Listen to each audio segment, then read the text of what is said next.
Before we get into our 100th episode, I just want to give a big thanks to everybody that's been supporting the podcast, all the amazing guests that have given us their time and their stories, everybody working behind the scenes on the audio, the video, and the business.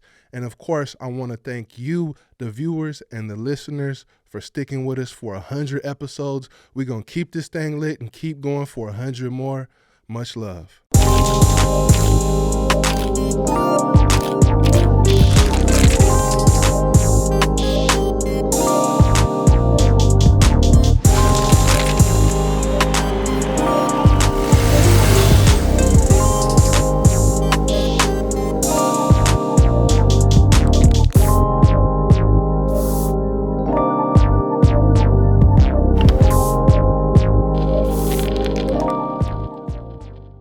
What up, everybody? This is Dregs One. Welcome to the very special 100th episode of the History of the Bay podcast, recorded right here at Empire Studios in San Francisco. We got a lot of folks in the house hanging out with us today, but none more important than this very special guest. He needs no introduction, but I'm going to introduce him anyway because I got a few things I got to say. That there would be no Bay Area rap as we know it today without this man. You could say even West Coast rap. You might even say rap, period. So I'm giving him his flowers because this is my favorite Bay Area rapper. I'm going to say it on the record because I grew up listening to Freaky Tales at an age when I had no business listening to it. And I went to school and I said Freaky Tale raps to all the girls in class. And you know what? It actually worked. And they liked it. And they told me I was actually pretty talented. So it's all because of this man right here. This is the whole reason I'm in this Bay Area hip hop space is because of Ty Shaw, AKA Too Short. Gamed up at a young age. Man, the Bay Way. That's what I was trying to represent as a young artist. It was so much game floating around, and I'm like, this is what I want to rap about, the game. Hell yeah. And they actually used to play the whole 7-minute Freaky Tales late night on KMEL. Okay, I didn't know KMEL. I thought you was gonna say KPOO, but okay, KMEL. I've heard a couple of little terrible clean version edits, but to know that KMEL, I remember KMEL was Brave at Night. I remember that. I do remember that. Yeah, they let it. I do young KMEL. They let it rock after 11 p.m. I was supposed to be asleep, but I was listening to the radio. That would explain a lot. Yeah. Like a lot of young corruption. I mean, I wouldn't call it corruption, man. Like you said, it's game. I was gonna find out one way or another. It's better to find out that way. But just something about the reason I'm giving you all these props, bro, because it's not just the career and the lyrics and the longevity, but like even the sound of that production, like that beat, that mobby ass bass, that just sounds like the Bay. It sounds like the town. People like to say they grew up on Too Short, but I do too, because I was very young as Too Short. I started when I was 14, and I literally grew up being, for real. And the music, man, it was real simple. So I always had a cheat code that I would tell you a lot of things. I would share a lot of things with a lot of people, but I would only share the cheat code with those who I felt really knew. And the cheat code was the funk. And the funk, you could just say the words the funk. And somebody like, oh yeah, funky music, the funk. But unless you kind of understand the making, the workings of it, the history of it, where we got it from James Brown to George Clinton and Bootsy Collins, the Parliament Funkadelic, the Ohio Players, the Cameos, the groups of the 70s that were all the funk bands. And if you knew what that funk was, just like, it's like a certain beat comes on, even to this day. Like from the time of James Brown on, and a beat come on and you utter the words, ooh, that's funky. That's how it makes you feel. You like the funk. So when hip hop was young, you listen to a lot of the early hip hop records that were coming out of New York. Those are disco records. The music is a replay of something that was a disco record because they wanted you to dance, and a lot of it was disco. or either something that was sort of like a tempo that you could get with and they could rock the party. It was all about rocking the party. When I came in the game and I was able to start recording, that's when probably a lot of artists from, I'm going to say New York, was just sampling the shit out of James Brown. They was just wearing James Brown catalog out. And then us guys, if you talk to the Dr. Dre's and people like DJ Pooh, who was around in the early days, and, you know, me and E-40, you talk to us and be like, well, shit, you know, we love James Brown, but they was using that shit up, so we started using the Parliament and the Funkadelic. And Parliament was like, you got Parliament, you got Funkadelic, you got Bootsy, you got the Brides of Funkenstein or whatever it is, the Parlette.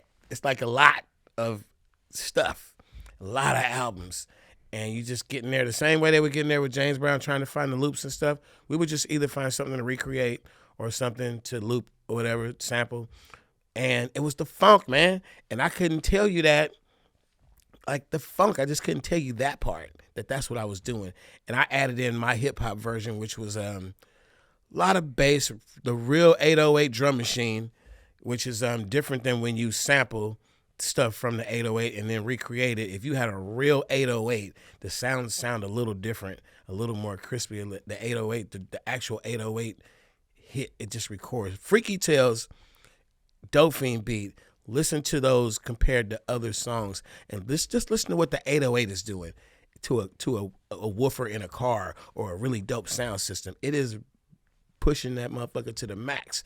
So I would take the 808 philosophy, rolling 808 drum machine, and I would add what I thought I was, you know, we was trying to do our version of what Parliament was, and that was it. It just had to be, you know, sinister, tempo, you know, 90, 92, 88, somewhere down there. You know, didn't matter how fucking slow it went if it just had hella bass. Mm-hmm. And then what you thought you could figure out about Too Short, you know, everybody was out rapping me and lyrical and all this shit. And I was like, I was doing my shit like it was fucking Sesame Street, like simple as fuck on purpose. I'm like, yeah, bitch, suck my dick. And it was like to the beat. And they were like, anybody could hear what I was saying. Like it was, I could have did all this wordplay and trying to compete with Rakim and all these other rappers. I know how to LL Cool J. I know how to rap. But I was like, I'm trying to tap into something that people don't see. It's just a real basic funk. And to this day, really basic records slip through, and we love them. And you listen to it, it's like not a lot of music, not a lot of shit going on, but damn, it hit that spot. So I learned that at an early age.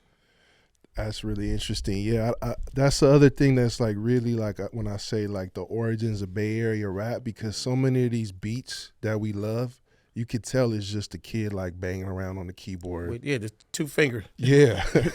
Yeah, just finding the craziest, mobbiest, most sinister bass lines, some crazy whistles, some 808s, some cowbells, and then spitting some game on it. Yeah, exactly. The other thing I was going to ask you to just stay on Freaky Tales for a moment, because it's so pivotal in my development, because I got another Freaky Tales story. Mm-hmm. I got snuck into one of your shows when I was like 19, 20. Mm-hmm. And I was like, man, I'm finna go see Too Short, bro. Fuck that. And I was just dipped. I was young. I was geeked up. I was all baby faced. And as soon as I get in there, you was performing Freaky Tales. And I don't know what got into me, bro, but I went undefeated that night. I knocked everything moving.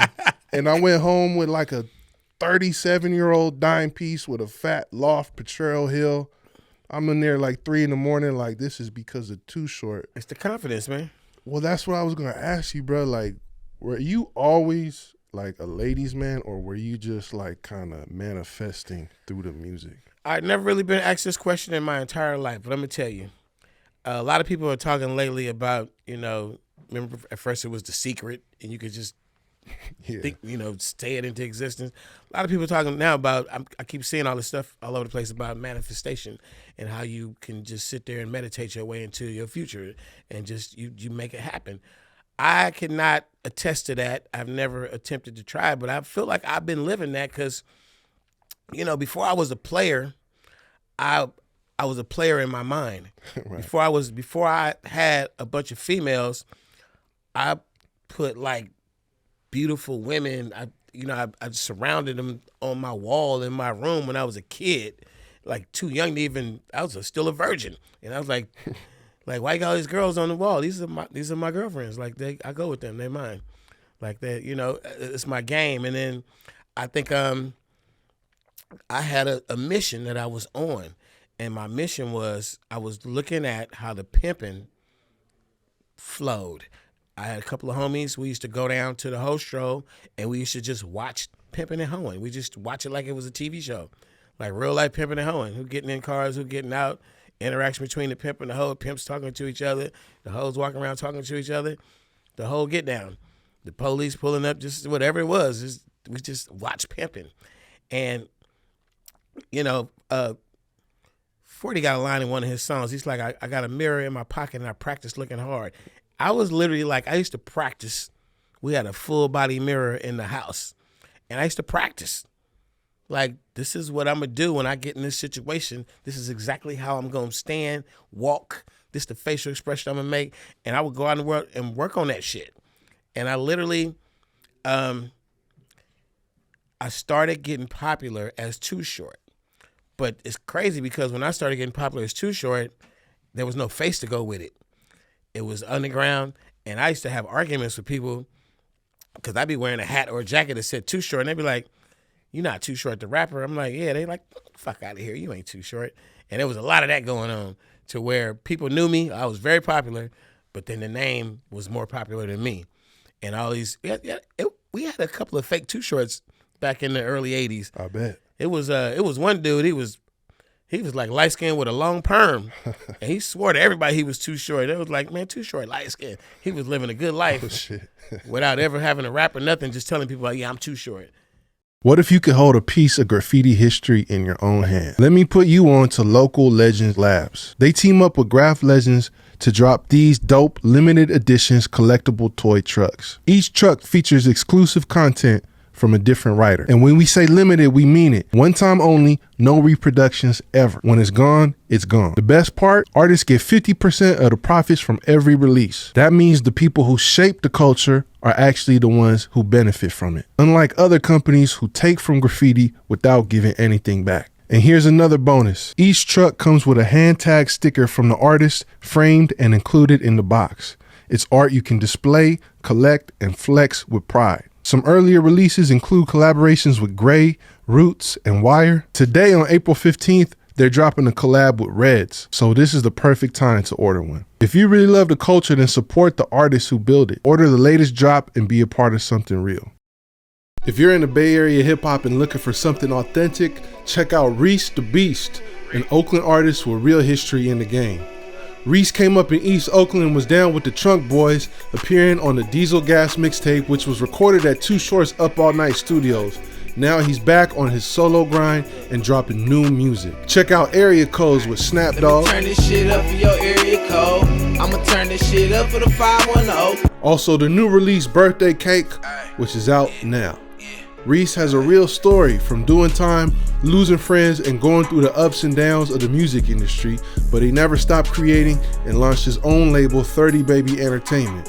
Check out Reese the Beast on your favorite platform and give his new tracks a listen.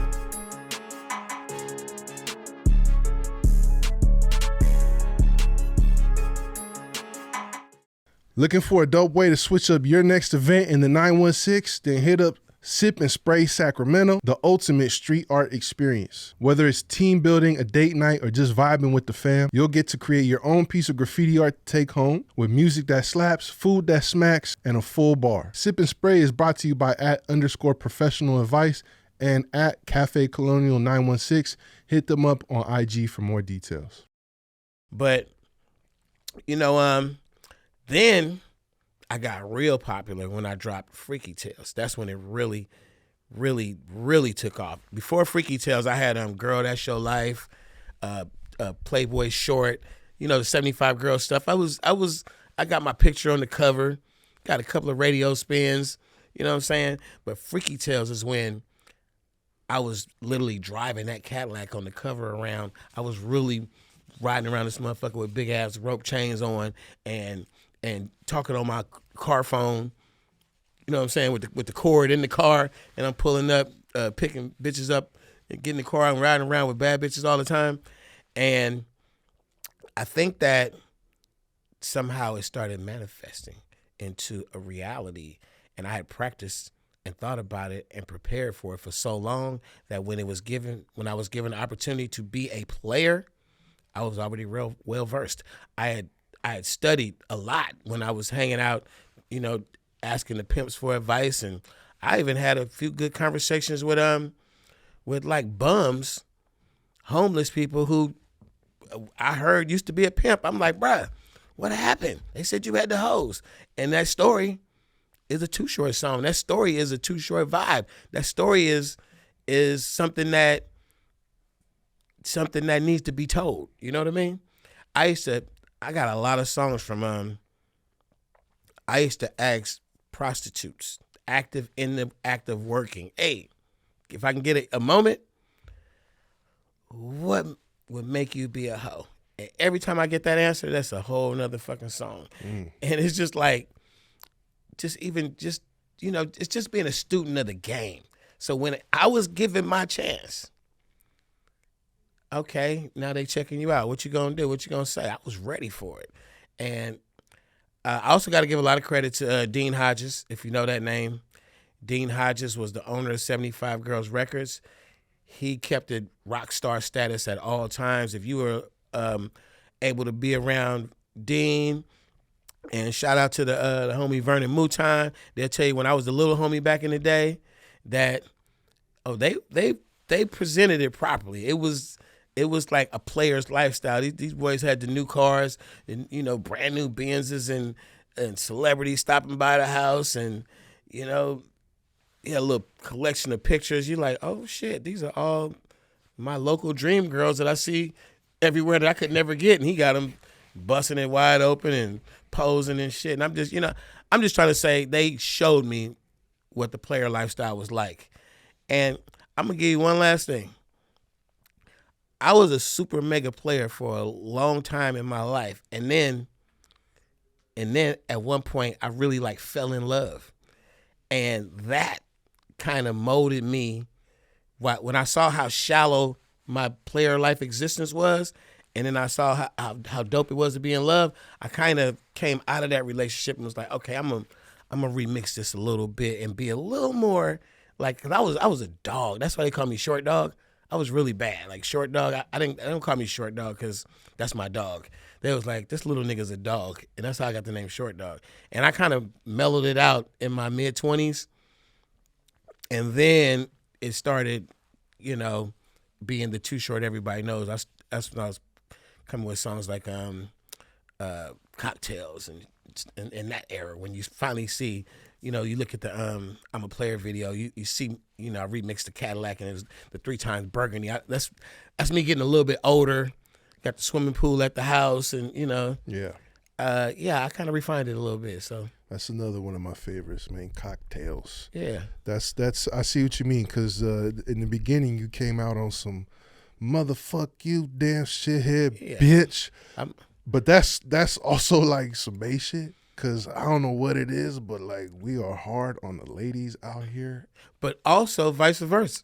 That's a good point. A Bay Area female would get on your neck if she if she sees the weakness in you. That's a good point. So, you know, we have to actually be that way. Yeah. I feel for out of town cats. Oh yeah. When they get a little crippled by an experience with a Bay Area chick, and it's the wrong. They end up getting checked for something. They don't like squares out here. Yeah, exactly. And our squares are not squares. Exactly. Yeah. Well, that's the other thing that was coming to mind when you were talking about like being a student of the game, because that's another thing that like really resonated with me about your music, is that you didn't come in rapping about being a gangster, slanging kilos, being a pimp. There was pimp raps, but it wasn't like you were like describing your actual lifestyle pimping. You were just kind of like a regular dude that I call it pimp-ish. It was pimpish. You had some pimp bones. You had some pimp expressions, but you were like just a regular dude that just, I think that's like the archetype for like being a player. Like that's Bay Area shit. Like we know how to be players. We know how how to talk. We know how to carry ourselves. There's so much like street game you learn for survival. You don't have to be in the streets to have like street game and know how to carry yourself. And all that comes across in your music. But I think you did answer my question, because it's like, it's the power of the pen that, like, kind of like I said, I use the word manifest for lack of a better word, that lifestyle. And that's the crazy thing about your raps, bro. And when I was a kid learning that, like I said, when I was spitting freaky tail rhymes, they liked it.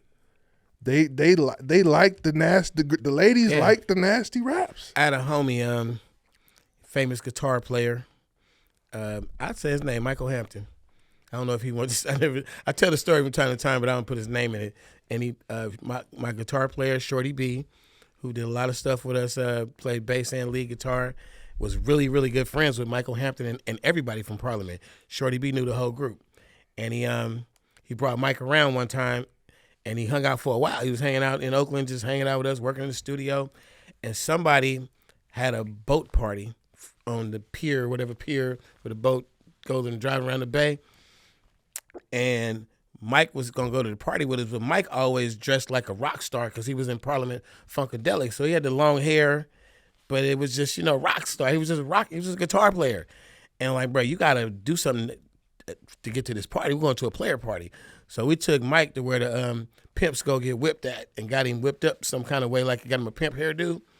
And then it was a suit. You had to wear a suit party because back in the day, they would have these parties where you just got to be dressed up or you couldn't get in. Yeah. So it's one of those parties. So Mike gets suited, he gets his hair waved up, and we get ready to go to the party. And I'm like, this rock and roll dude is really looking like a fucking pimp.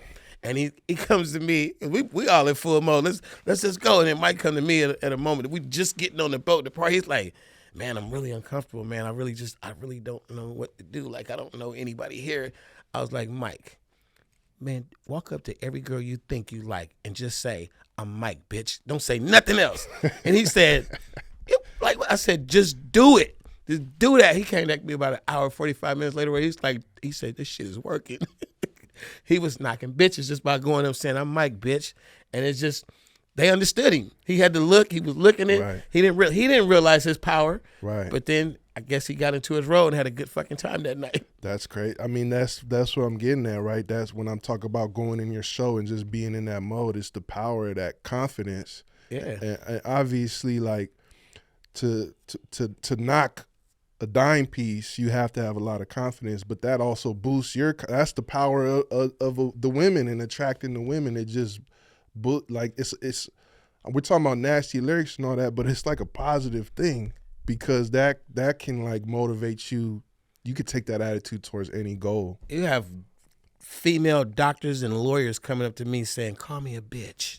Nice. And I'm like, are you serious? Are you serious? You have guys coming up to me saying, hey, man, just do me one favor. Like, what, you want a picture? No, man, call my girl a bitch. And she's standing right there. I'm like, y'all with this? That's what they want. Yeah, wow. Yeah. From the right dude. I'm just saying, if I'm in the right mood and you're standing right there with your girl, you like, call her a bitch, I might call her a bitch. I just might. Like, I'm sometimes let's say we're at the airport in that scenario. I'm like, bro, right. Not now. I'm traveling. I'm not even in the mood right now. I tell some people they like call me a bitch. I'm like, you have to pay me to call you a bitch because you're asking for Too Short to do his job, right. And I'm not doing that shit. I don't do Too Short for free. Right. I don't even freestyle. I believe it because I never purposely learned how to freestyle because it has the word free in it. Right. And that was my only reason. Pay style. Yeah. That's why I made the song. Yeah. Well, also speaking of Freaky Tales, it'll probably be out by the time this drops, but the movie is in theaters. We was at the premiere in Oakland at the Grand Lake the other night. Really dope. Yeah, the movie Freaky Tales is funny in a sense that for the longest, part of the promotional campaign was really not to tell people like that it was an action movie or anything like that. And it was just like Freaky Tales produced by Too Short. So you're supposed to think, oh my God, this is going to be the life of Too Short. And it's going to be some old freaky, wild Too Short shit. And they shooting it in Oakland. I was getting so many calls when they were shooting that movie. cousin, uncle, let me get in the movie. Let me, where y'all at? We on set. I just rolled by the set. You out there? It was just like a lot of mystique around it, that it was going to be a Too Short story, and a little bit of it is, but I never spilled the beans that, and I still tell people right now, I'm like, you're gonna go in there to see the movie. A long way into the movie, you're gonna think you know what it's about, and then it's just gonna switch on you. I can't really break it down. It does switch, right? Yeah, for sure. I mean, but it for me, it clicked at the very end. Like it's supposed to. I don't want to give it away, but I could tell what it's really about. Even every actor in it, including myself, everybody in it had no idea how this story was going to fit together. The directors knew what they were doing. Yeah. Even when you read the script, you really didn't get it all the way, like how it was going to all come together. But it's dope, man. It's a really dope movie from beginning to end. I think for me, it's very deceiving in the beginning because it has a really slow, different tone in the beginning. You think it's going to be about something else. Like, it starts off with the punk rockers and the skinheads, and you're like, it's kind of emotional and shit, and half-ass love story. Mm-hmm. Halfway love. I ain't going to say half-ass. It kind of feels like an 80s movie, yeah. actually. And it's 4 little movies in one, and then Right. they all come together as one. But you don't expect in the first scene that some motherfucker's gonna be doing what they're doing in the last scenes. Right. You know what I mean? Right. It changes tempo. But I'm just glad to be a part of it, bro. It's an Oakland movie. It's an Oakland story about a time that I was coming of age, 1987. It's filmed in Oakland. The directors are from Oakland. They got a lot of Oakland people in the movie. It was dope. Yeah, I thought Simba did a pretty good job playing you as far as your mannerisms. The voice, I don't think he quite got the original Todd Shaw voice down. Yeah, how could he? Right. He's a rapper. He can't. Right. You know what I mean? And then shout his out own to voice. my boy Stunner Man too, had a good role in there as well. Yeah, they did it justice, man. Simba, yeah, still photo of him. I saw a few, and I'm like, that ain't him. That's me. Like he really pulled the look off. Yeah, the costume and everything. He was got the amazing. mannerisms. He was Yeah. the walk and shit he was doing. I was like, okay. When I saw the movie the other day, I was like, all right, he did that shit. But I don't think he had to mimic the voice to the T. We see Denzel as Malcolm X using Denzel's voice. Right. But we still get the story. Nah, for sure. It's a good interpretation, and I hope everybody goes out there and sees it. But I also want to go back to those early days, man. The history of Too Short, and you've talked a lot. So I want to about your story before. So I want to get some specific things I was curious about. I just heard recently from Ghazi, of all people, that when you first moved to the Bay from LA, you actually moved to San Francisco. Yeah, that's an unknown story. My mother worked for the IRS her whole career, like 35 years, maybe more. And she worked in LA, and then she transferred to Atlanta. I spent about 1.5 years in Atlanta in the 70s as a kid. And then she went to San Francisco. And when she went to San Francisco, I had like 2-3 months left of school that school year. I was in probably 8th grade, and I went to Luther Burbank. And the first day I got to Luther Burbank, there was a really big fight.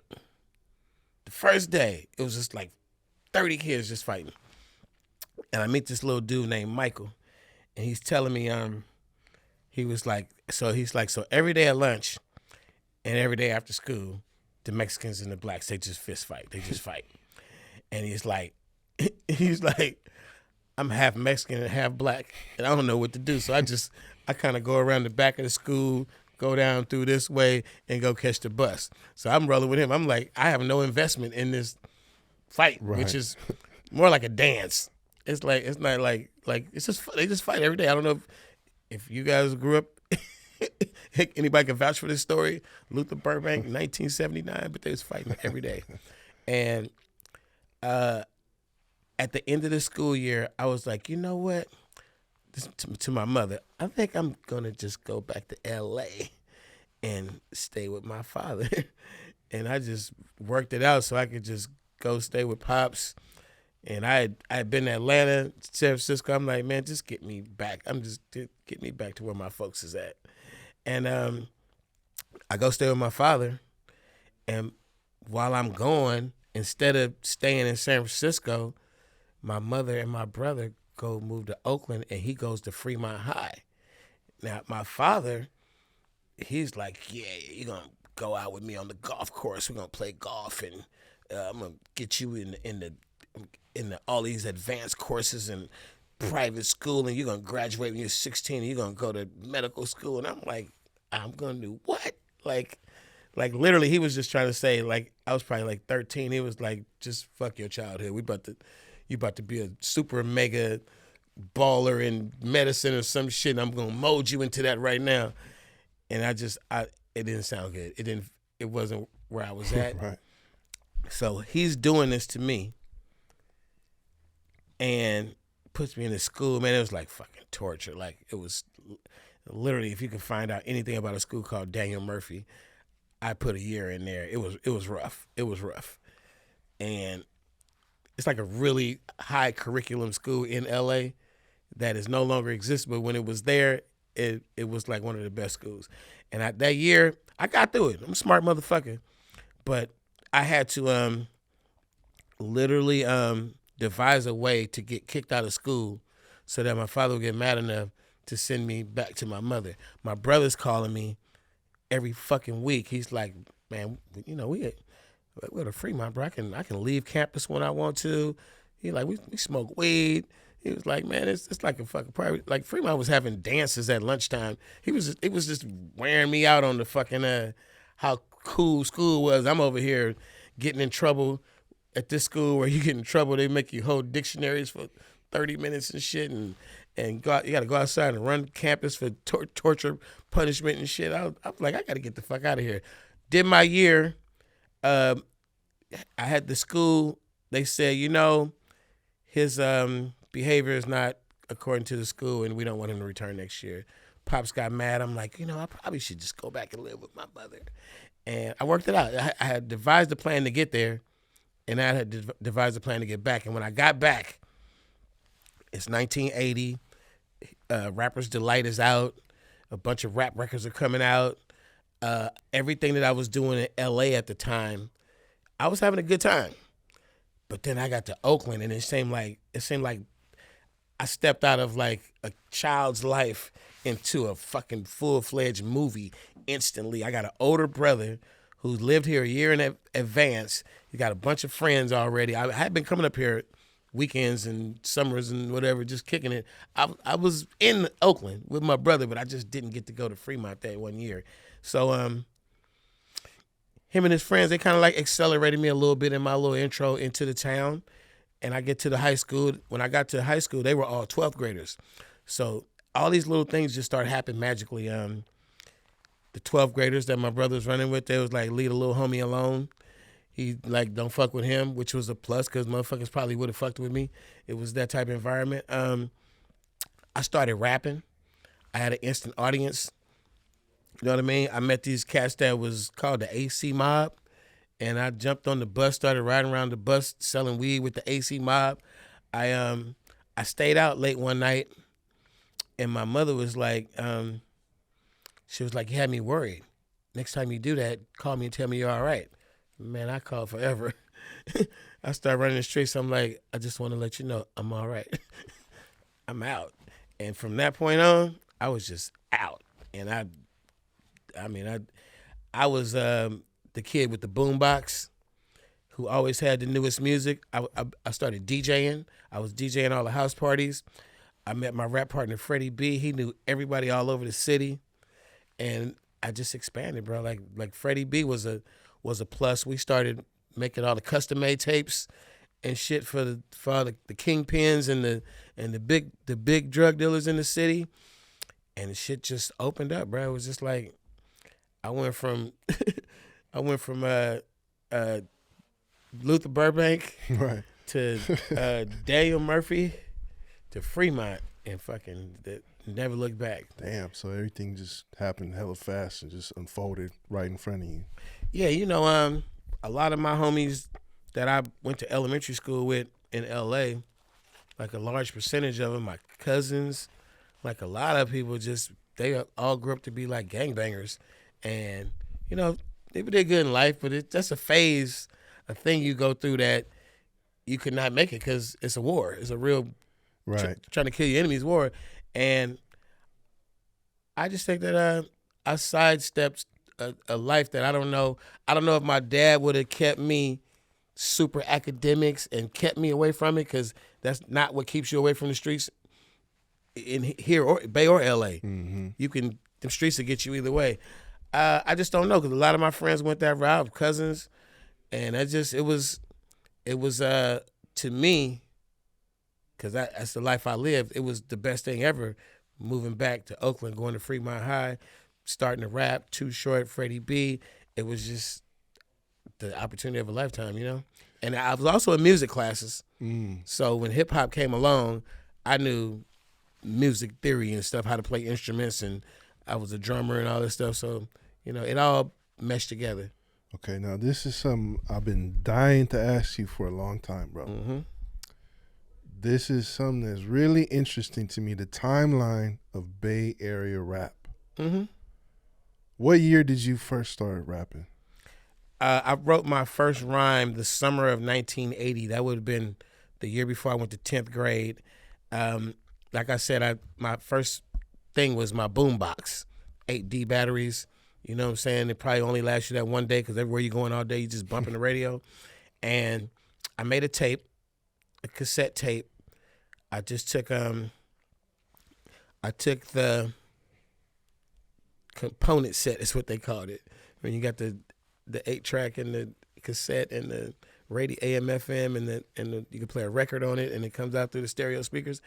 I went to one of my little homie's house down the street, and I had the little bitty recorder where you hit the fucking play and record at the same time. And I was just experimenting. I wanted to see if I could do it, because I felt that rappers, the few songs that I heard from New York, hadn't been a lot at the time, a good handful of, 5 to 10 records that came out of New York that I knew of by 1980. And I was listening to the patterns when you rap. And I'm like, these are just the patterns of when we sit in drum class and you learn the pattern, like what we would call the flow now, your cadence. But as a drummer, I could interpret anybody's flow to like just the flow. I was like, I hear this shit. I'm like, let me just try it. And I wrote this little rap, recorded it, and I used to go around on my radio playing it for people. And they was like, that's dope, little homie, that's dope. Whatever the word of the time was. And it was just, I really caught the bug. And this is how it all started for me. I played that tape mostly because people kept saying, hey, you the little dude with the rap. Let me hear your rap, little man. And I play it for him, and I had a little fan base. And then one day, always my brother and the big homies, my brother's friends, I'm playing the rap, not because I want to keep playing my rap for everybody who walks up, but people kept asking me to play it. So I'm playing it for somebody who asked me to play it, and here come my brother and them like, man, you playing that shit again, man? That shit, we tired of that shit, man. And just fucking embarrassed the hell out of me. And I was like, okay, to myself, back to the drawing board. And I wrote a new fucking song and came back with the new one with a new beat. I used to just take other people's instrumentals. By this time, the first one was made on the little cheap thing. By this time, I went and got a mixer, like a DJ mixer. I got a cheap-ass microphone, and I got a really cheap-ass effects voice thing that probably cost like $40 from Radio Shack. And like the mixer was like $99. The effects thing was about $39, and the microphone was like $19. And that's like $100-something bucks. I got that shit and plugged it up to the shit that I already had, and fucking I made a tape that sounded really good, like the levels and the shit. And my father had showed me how to record. He gave me some secondhand equipment, just some, like a cassette that records and the speakers and shit. He upgraded his shit and gave me the old shit. And he was like, yeah, when you record, you see the red dots right here.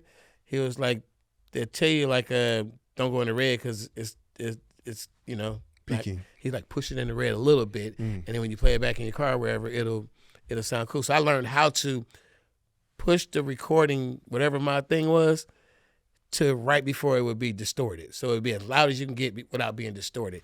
And people like that second one. It was, I can't remember what beat it was, but after that, I started making them more often. And then I became known as the rapper. I was Too Short. I was the rapper. There was no other person that you could find that was a rapper. I remember one time seeing these two dudes, and they had a little coordinated clothing, like something with the hat maybe. We used to all wear the hats with the stickers, you put your name, whatever. And they did this little kind of New Yorkish routine on the bus one day, and it was like, one say something, then the other one say something. And went back and forth. It was like a little routine they practiced, no music and nothing. And I never saw them dudes again. Like, I don't even know. They might have even been from New York. I don't know. I never saw them again. I remember a record came out, and it was called Super Rap. That's what I was by going to Motorcycle Mike. Yeah. And then we was like, oh shit, Mickey Mo, Hold This Records. And we like, oh shit, like somebody from Oakland put a record out, like a record. And we was like super happy about that shit. Then another dude named Steve Walker put out a record called Tally Ho, some shit. These are records where they like rapping with the New York voice, and it's a whole New York vibe, and it's just like it was nothing really much to go on. Like what the based on. Even if you listen to some of my early raps, I'm like, I'm rapping with a voice like this. Or some of them, like trying to do what you think you're supposed to do. But just as far as like being a rapper who's at a party, rocking a crowd, on the turntables, on the microphone, going to your school, winning talent shows, fucking going around selling people cassettes. There was nobody doing what me and Freddie B did. Nobody anywhere doing it when we did it. I mentioned those two records because somebody put out these, what you would have to call novelty records, because it was each artist was a one-off. And I even went over there where they put the record out of Hold This Records. I went and made friends with Mickey Mo's kids, and he had the label. Mickey Mo would do a little research. He was the one who was at war with Felix Mitchell when it was the family against the mob. I don't want to tell you the whole story, but go figure it out. And we was like Mickey Mo. He drove around the town in Rolls Royces and shit. We like, sign me, man, put me on the label. Never happened, but at the same time, it was motivation. And when I talked to Freddie B, we like, man, we could do that shit. We can go get on Greyhound right now, just go to New York and just walk up to the motherfucking address on this label right here and just go get, like, we used to talk shit like that. But at the same time, we in Oakland, about the only chance you got to do any of that shit is do it yourself. And do it yourself was just, it just kept, just, it's not going to happen if you don't do it yourself. Well, that's the other reason I say there just wouldn't be any Bay Area rap without you, because that's a foundation of what we do out here. Somebody makes their beats, writes their raps, records it at the house. Sometimes a neighborhood baller puts some money up, sometimes not.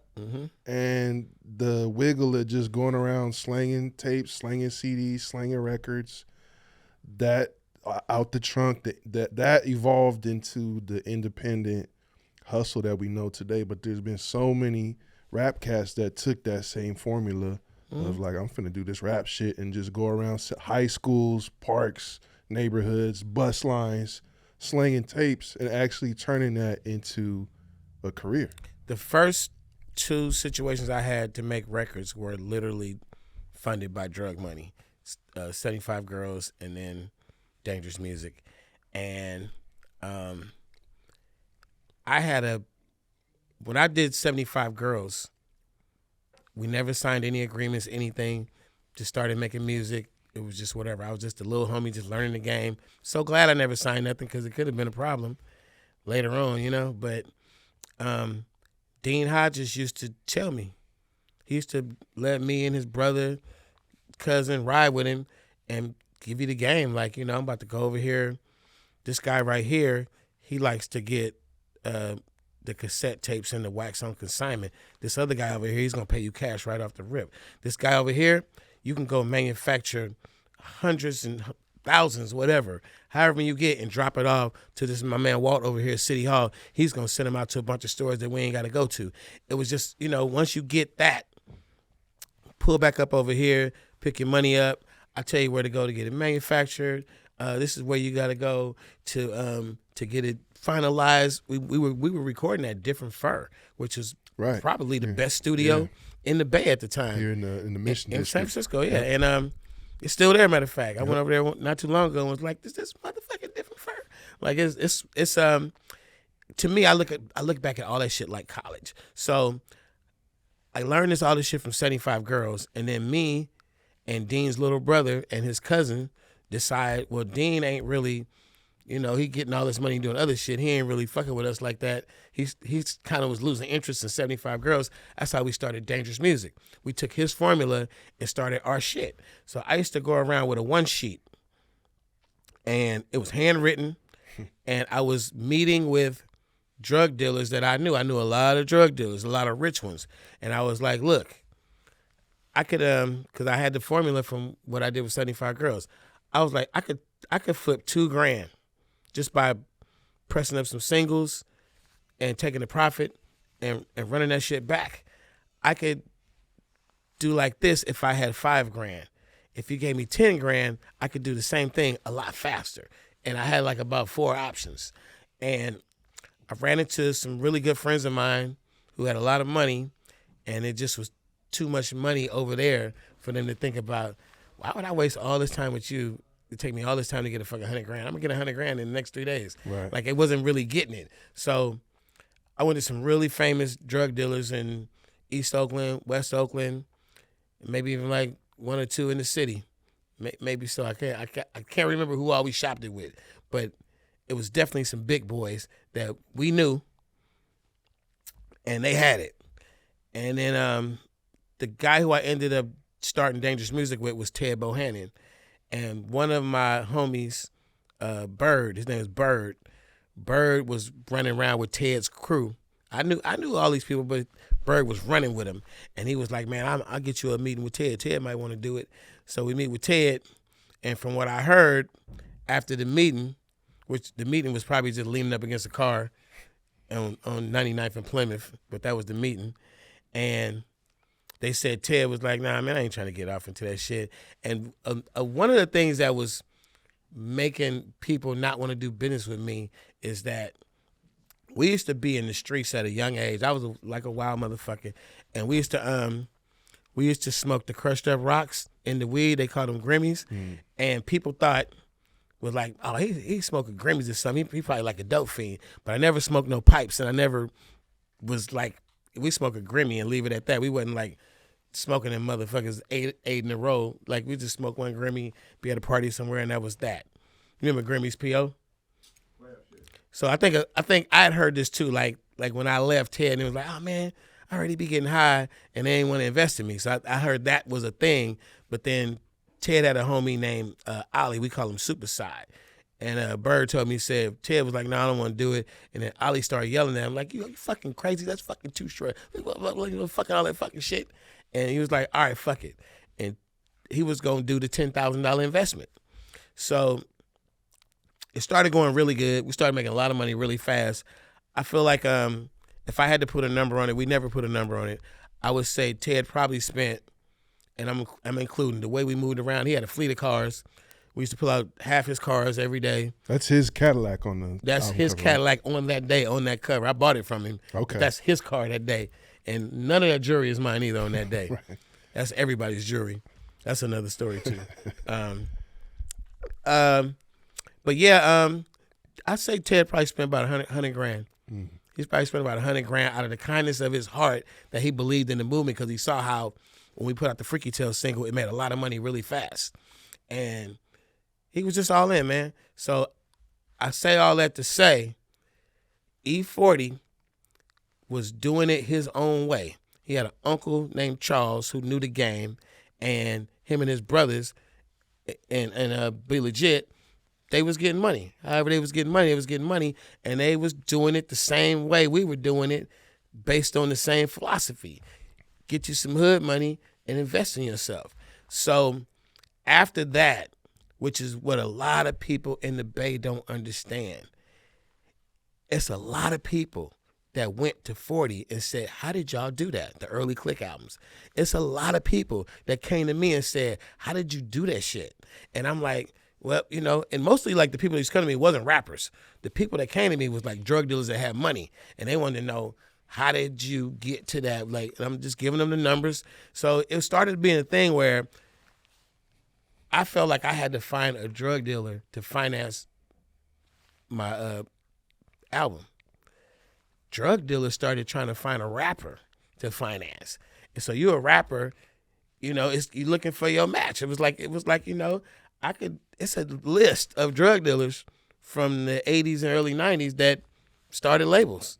Well, in the hood, where else are you going to find that type of startup capital? It's a bank. Right? Yeah. It's a hood bank. Yeah. Like it goes way the fuck back. But it started anew because way back when gangsters, loan sharks would loan you money and break your leg when you didn't pay it back. Well, yeah, and the mafia was heavy in the entertainment business too. Yeah, all the way through. And then fucking, but this was different. Right. This was crack cocaine. Right.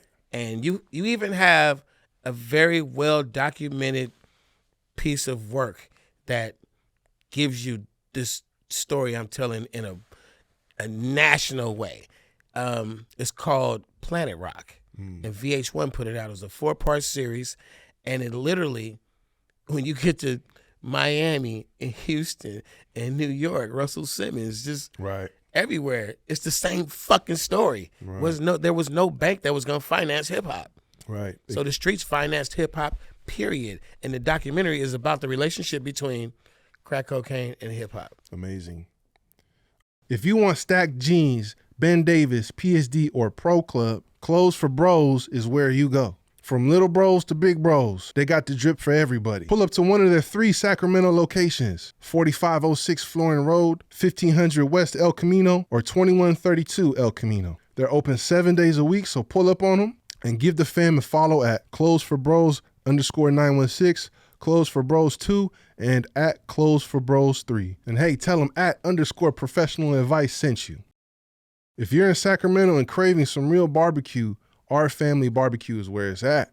Located at 2326 Fair Oaks Boulevard, right next to Dante's Club, they got pitmasters putting passions on a plate. From smoked meats to take and bake pies, it's barbecue done right. Grab a plate, sip on some cinnamon water, and catch a Kings game while you're at it. Follow at Our Family Barbecue and make sure to mention at _professional advice sent you. I wanted to bring up a couple other names because these guys were on this podcast, and I'm talking about Magic Mike and Calvin T from Richmond.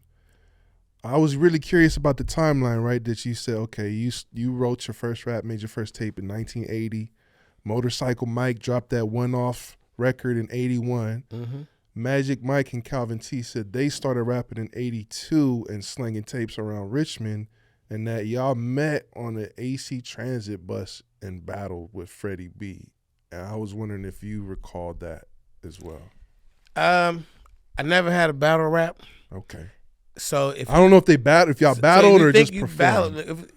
You probably met some rappers that was like, let's rap. Right. What you got? Let's, I always had the radio. If they didn't have a radio, and I was just telling you a story about 2 dudes that was rapping on the bus. It might be how I remember the story. Okay. Because they was going back and forth, and we was on the bus. That might be them. Okay. You know what I'm saying? I just remember these 2 dudes. I don't even know where they was from. You see what I'm saying? That might be the story that I just hold on to, that little piece of the story. But I always knew their names, and I have to tell you, there's only one thing I thought about that I was going to talk to you about, and you gotta know that because of who my clientele was, which was East Oakland drug dealers mainly, some from the West too, North, and the things that I was doing, I was DJing like really popping ass parties. We were selling our tapes. We couldn't sell our tapes. I couldn't say to you, hey, you want to buy a tape? Every fucking tape we made was already pre-sold. It was already determined that it was going to go, we taking this bag to this block, and if we left over 1 or 2, we just hit any block. They'd be like, oh, they go Too Short and Freddie B. Y'all got anything? We literally would come to your hood empty-handed, and then you would say, man, we want something, I want some, and I'm walking around. Freddie B was like the mouth. He was like the mouthpiece because he knew more people than me. He knew everybody, and I would be like walking with a little pencil and pad and fucking all right, we got to bring back 10 tapes to Birch Street, and we had a fucking like inventory, a backlog. We you know, we'd have a list of people who wanted the custom made tapes. I say this because I was very arrogant in my Too Short-ism. I've always felt like, okay, I know you, my friends. Some people might call me Todd, whatever. I know you. But this rapper shit, I'm like, I just felt like, and then you had to be that way. I just felt like, dude, I'm not the best rapper, but I'm the best rapper. You know what I mean? I'm the best motherfucker making songs and putting shit out here and rocking the crowd. I don't give a fuck how you flowed. If they put you on the fucking same show as me, I was going to do a better show than you. I was going to have a better reaction. That was just my mindset. Nobody's going to rock this crowd better than me. And I had that shit down packed. So coming across other rappers after 85, 86, 87, I was like, you know, you had to be active. You had to be, you know, Coog Nut, E-40, somebody like, you know, it wasn't a lot of people that could come up rapping Forte. Wasn't a lot of people that could just walk up and be like, I'm a rapper. Like, so what, nigga? Fuck a rapper. Like, if a rapper came around us, like my homies didn't even like rappers. You know what I mean? They'd be like, man, bring them rap niggas around. I'm like, nah, man, I'm not feeling, I'll go hang out with the rappers over here, fuck with y'all over there. But I was not really a hip hopper. No, that makes sense. In the sense of like battling and and freestyle passing. I never did that part. That makes sense. What about on the West Coast overall? Like, what was besides what we talked about? What else did you World Class Wrecking Crew was out there early. Egyptian Lover was out there really early. The stuff that Uncle Jam's Army was doing was out there early. Remember, Toddy T, the Bataram came along after a while, but even before that was like Mismatch the Spade.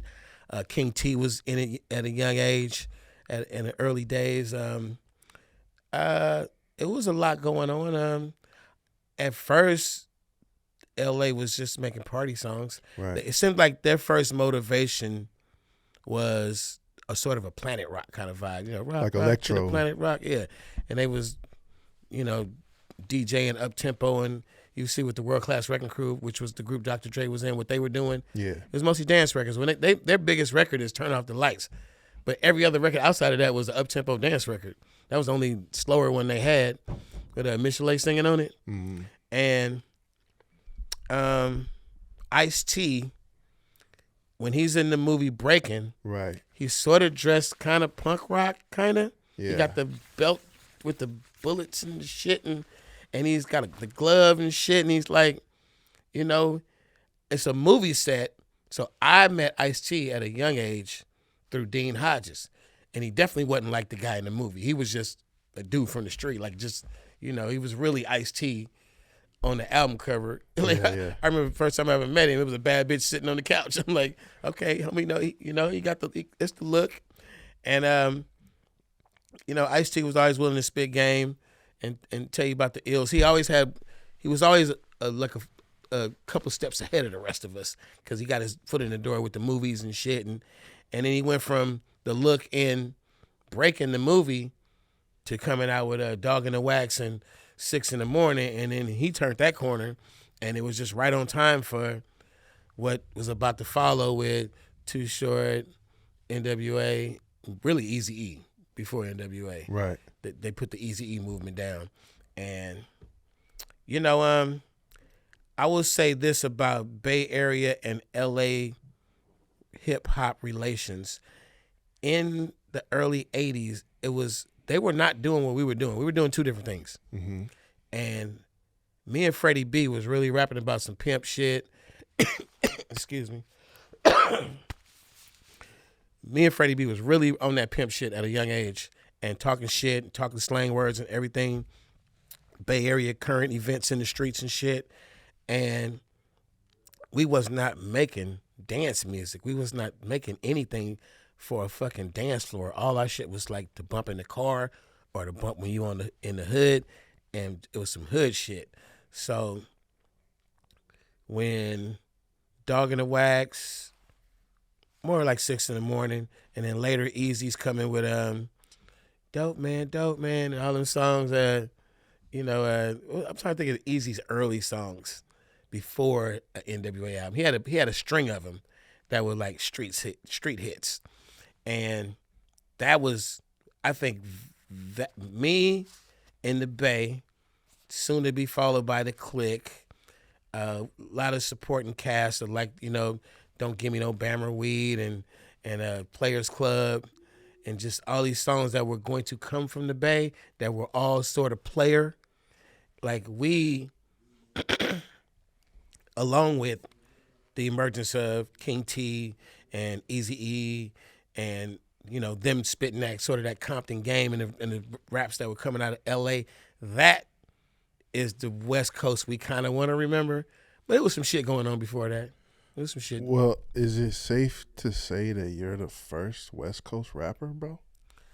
No, it's not safe to say that because technically you got to argue this with people who are looking at stats, and the stats are backed up by the numbers, and the numbers are where's the sales, where's the release date, and if we had a label, if Freddie B and Too Short was signed to a label, you could tell a different West Coast hip hop story. We probably were more popular than a lot of motherfuckers. But it don't count. It does not count. Whose argument was it? Who was the first one to say bitch on a record? Who argues that argument? Nick Cannon argues that argument. I forget what song he goes. Oh, he goes to Slick Rick. The what's the one? Where he says bitch on a record? Lottie Dottie. Oh. He's like the bitch was on something, Right. something. I said, what is going on? Like he say, who's the first one to say bitch on the record?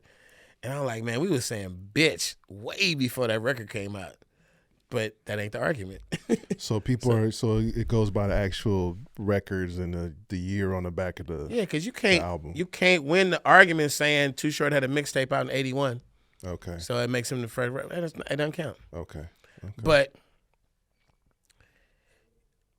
anybody you put me on that stage with was getting it, man. They was getting it. Like, I'm just saying, the first time I ever got on stage at a big show, like 5,000 motherfuckers at the Oakland Auditorium, fucking Roxanne, it was the headliner or some shit, UTFO.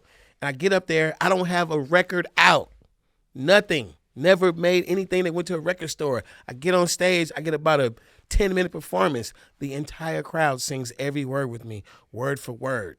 And all they can say is, when I get backstage, who the fuck are you? Who are you? I'm like, bro, I'm just Too Short. Like, well, how do they know your songs? I really don't know how they know my songs because I didn't sell 5,000 tapes on the streets. Crazy. To let these motherfuckers know. But the duplicating game was going down. But see, that's what I mean. That's also like some Bay shit. Like some underground shit that the rest of the world ain't really hip to. It's not mainstream. It's underground as fuck. It's tied to the streets. Like, that's basically what we And that's still how I do developed today. my part of my mystique about Too Short on stage is rappers had to put in work. Rehearsal, get the routine together. DJ gonna have his moment to shine, do some tricks.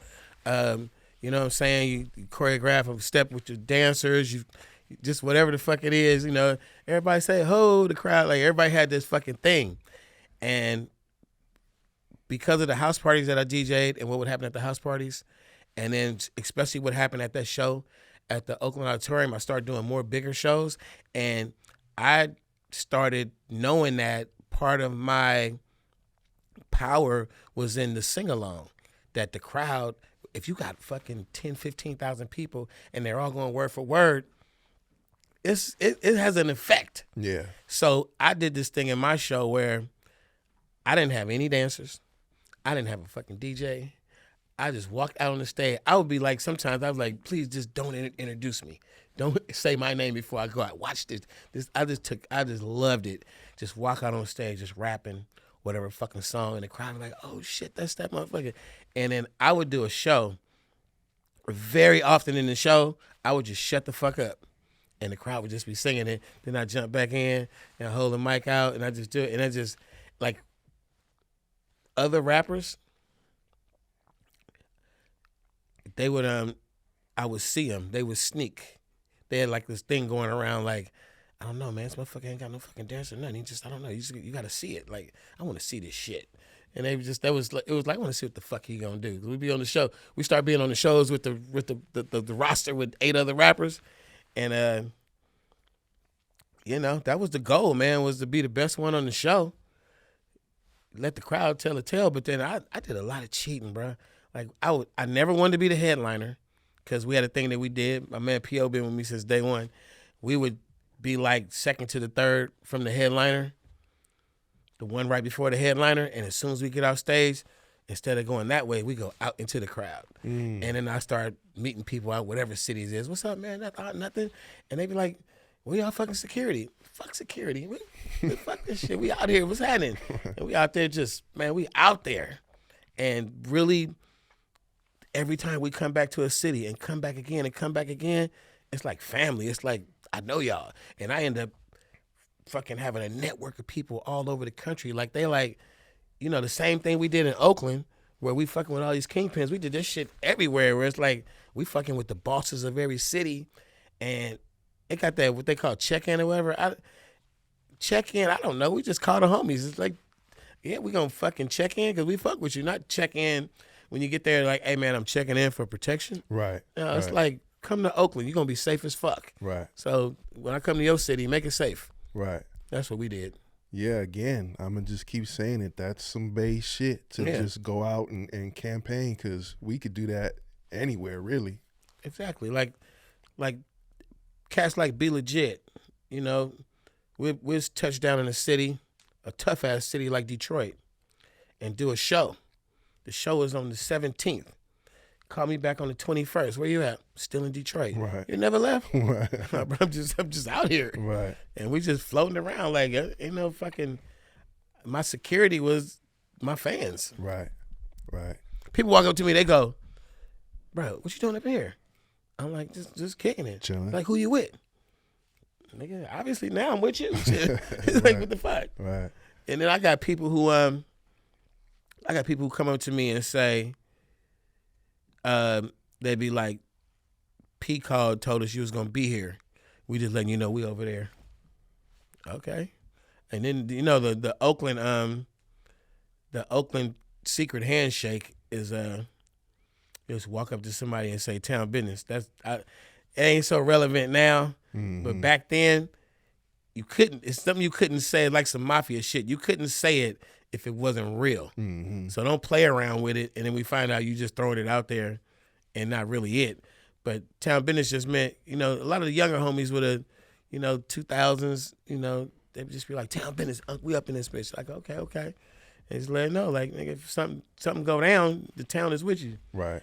And it's like a fraternity, man. And it doesn't, you know, Oakland, we very tight-knit in Oakland, but it's a Bay thing also, because it goes to like executive suites, and you got people running shit up in that motherfucker, like the CEO of whatever the fuck you at. Yeah. Not entertainment, just wherever the fuck you at. And they like, I'm from Walnut Creek. Yeah, cool. you know, you're part of the secret society. And it's like we got you up in this building. You good. Yeah, hell yeah. Whatever you came in for, it's gonna happen, and that's just Bay love. I call it town business. I call it Bay love. Hell and then, you know, everybody got their little you know, y'all be getting in the city situations. Yeah. You know what I'm saying? Yeah. And you know it's cool. Like everybody got their angle of the Bay, but when we get out of town, man, we come together. We Voltron up, and the Bay is savage. When our image, our respect is real. Oh yeah.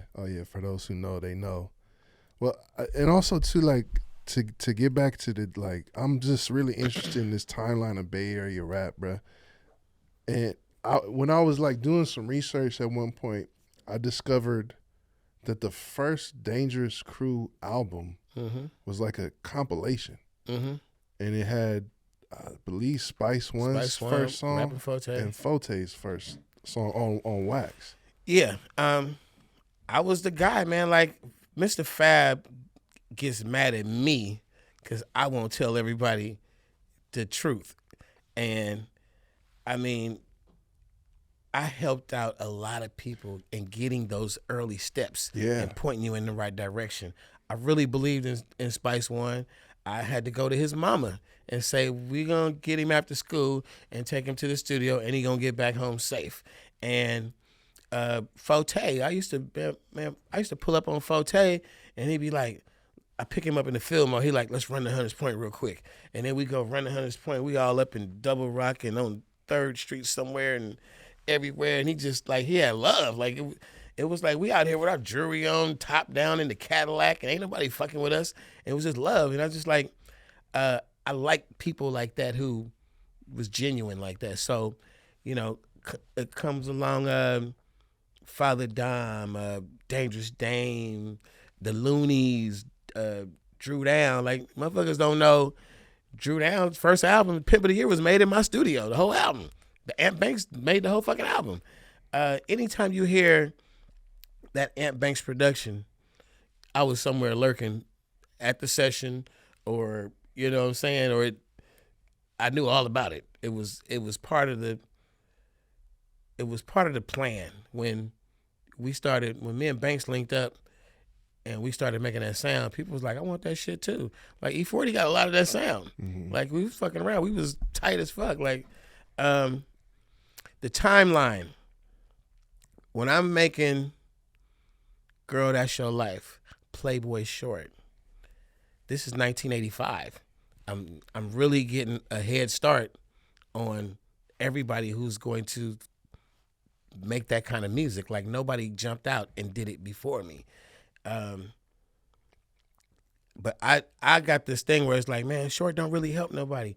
But I put a lot of motherfuckers on. I put that Banks on. Who said that?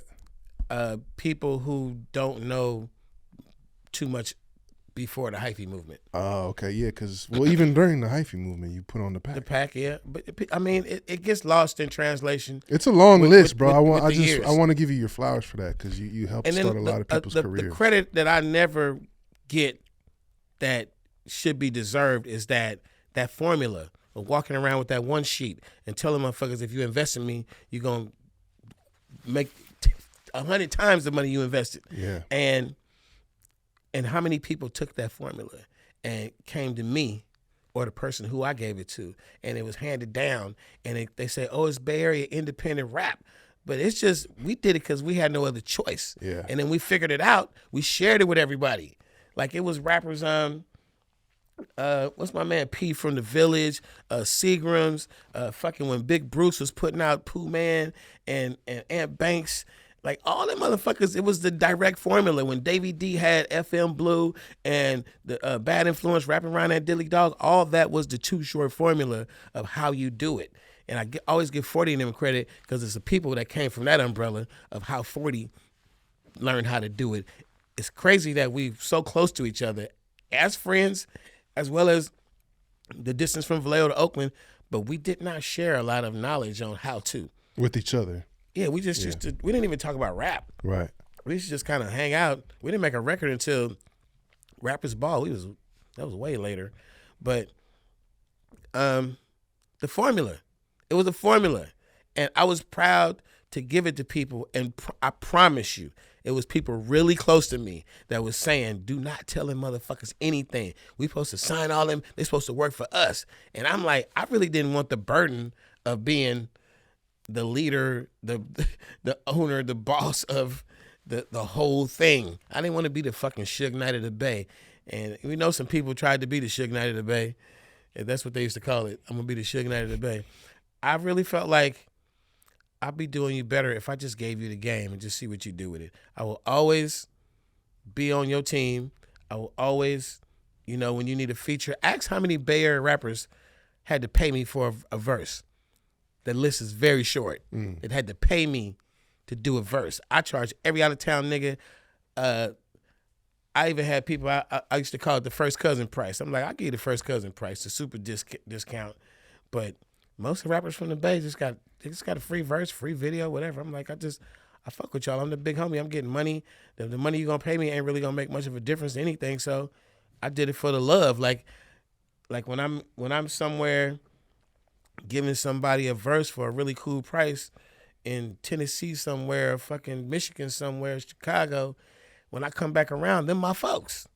You know what I mean? Like, I'm not just doing it because I need $5 or $10 grand. I'm doing it because I'm actually like buying my way into the love of the neighborhood, and like just I'm showing love, so I'm getting love in return. And that longevity, man, that longevity is not about just making good ass records. It's about public relations, how you deal with people and how you handle yourself, man. Like I earn respect from people from going to their area, and they're like, man, nobody ever come over here. Mm-hmm. And like, what made you come over here? I'm like, bro, I heard y'all was live. I heard they like, instead of like normally somebody would come to where they at and they just be like, they'll just engulf them with like would fuck you up, like you like you know, just whatever. And they happy. They're not gonna fuck you up because you in the grimiest part of town. They're gonna love you because you came to the grimiest part of town. And some people just don't get that. And I've really won on that alone, just going to the places that nobody would go. I want a lot on that, on the longevity.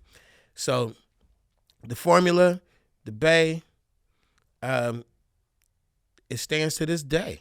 There's people still using that formula, the do-it-yourself formula. And you got to give all credit to the E-40 DNA, the lineage that came from E-40, and the version that came from Too Short. It's one or the other. I even take a Russell, and you go, well, there's a fresh new look. No, he's just a new fucking hustler with the same goddamn grind. He's applying it to his environment and today. And anybody has the opportunity to be that hustler. And I just feel like best rapper shit, I don't, you can hit me with that shit all day, winning the fucking cypher and the battles and shit and beating on the fucking table. Cool. I love all aspects of hip hop. But I'm like, I would champion the best hustler before I would the best rapper. Just as we like have the battle of who you celebrating, the nigga who got all the bullets and still standing, or the nigga who shot him. You celebrate the shooter or the victim. I don't know. I'm just saying, where do you fit in? I'm celebrating the motherfucker who's a hustler. You know what I'm saying? Who got that hustle? Who can take something from nothing? You look at a rapper who you think is really dope. Every time they hit play little demos, my boy is dope, man. Dope. And that motherfucker be dope forever.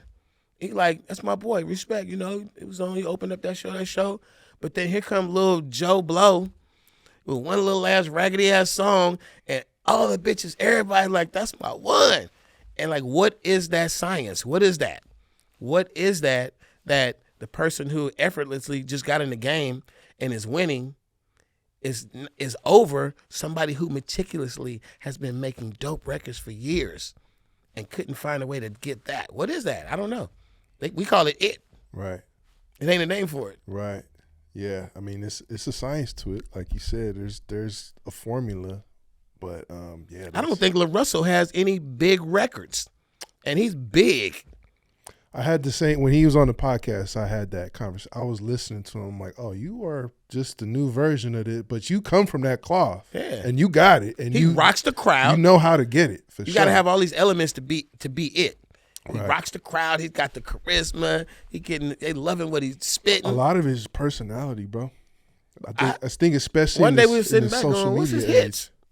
They're like, "I don't think he needs hits. Like when he has a string of hits on top of what he built, oh my God, he's gonna be the next." Well, I think that's why he just changed the game, because he just crept in without that, like you're saying.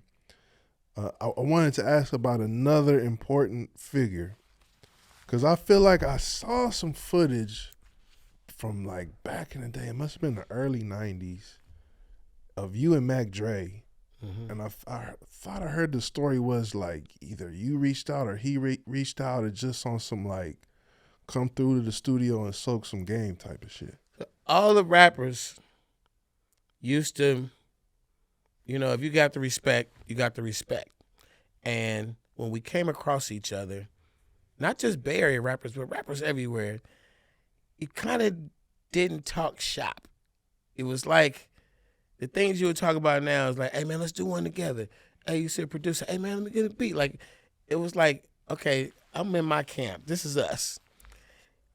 Now the dude who make beats for me is not gonna make beats for you too. This is our shit. Right. No, I'm not gonna be on your record and I don't want you on mine. We don't. That's weird as fuck, bro. Like that wasn't that thing. So, I used to see Dre, 40, D Shot, Be Legit. I hung out in Vallejo a lot. Like Vallejo was a real close ally of Oakland, and we never talked about music. We used to be around. I feel like the one song that I got with Dre, we didn't make a song. It was just some genius put the shit together. It's like a compilation song. Somebody put the shit together with, resources. It's like you and Dre and Mac Mall, I think. Yeah. Mm-hmm. I feel like it was a Mac Mall thing, and it just kind of meshed in that way because Mac Mall got it from me, and then he got it from Dre. They put it all together, and it came out where it came out. Love the song. But Out of Range. What is that footage of y'all in the studio? You know what I'm talking about? I would give two fucks about a camera or anybody that was documenting anything back then. And if the right people was with me, they probably would be like, turn the motherfucking camera off. Like, it was, that's why it's not a lot of footage of me at a young age, because I was with people that didn't want to be on camera. Okay. And it was like, who's the camera dude? Like, bro, get up out of here with that shit. Camera dude get kicked out the room. Man, I'm just saying, man, Dre and all them, Kilo and them, it was just there, bro. We was just there. Like, the whole crew, just, fucking J Diggs. These are faces I just seen always. Mm. Like, we wasn't talking about, bro, that song, bro. Like, we didn't talk like that. We was just niggas hanging out. That was it. Niggas just being around each other. And in the name of, we would call, it would be a meetup. Like, I don't know if other Bay cats know this, but it would be a meetup of a bunch of like Vallejo dudes and Oakland dudes, and we'd leave and go somewhere like Sacramento or go somewhere else. And, we wouldn't necessarily like stand like a big ass mob, but it would be like we be in there with some confidence, like, we gonna get home safe. It's cool. We gonna make it home. And there was a lot of that going on. I feel like, Frisco Chuck, mm-hmm. See a street cred Chuck with Nick Cannon. He hate when I talk about the Santa Cruz shit. But it really did happen. Those who know that we used to roll real motherfucking deep, and then one day we was at Santa Cruz, not so deep, and it was mad at me about some shit. It was one of them stories. It's a good story. You go find out what happened that day. But it's all in the name of Bay love, man. Bay love, man. What happened in Santa Cruz? You got ran up on by a bunch of surfers or something, or what happened? That's a good story to find out. It's like different versions. Ask Chuck. Okay. Ask Chuck. But it's Bay Area legendary stories. It's hip hop related. All right. Very hip hop related, and it was some bullshit. But at the same time, that's the story of a East Oakland OG. Okay, I'll look into that one. Ask Chuck. He'll tell you. Okay. He's like, man, sure. The only reason I'm not telling it because Chuck always like, bro, don't be telling that story, bro. People be coming up to me. For sure. I respect it. So basically, you and Mac Dre just rap.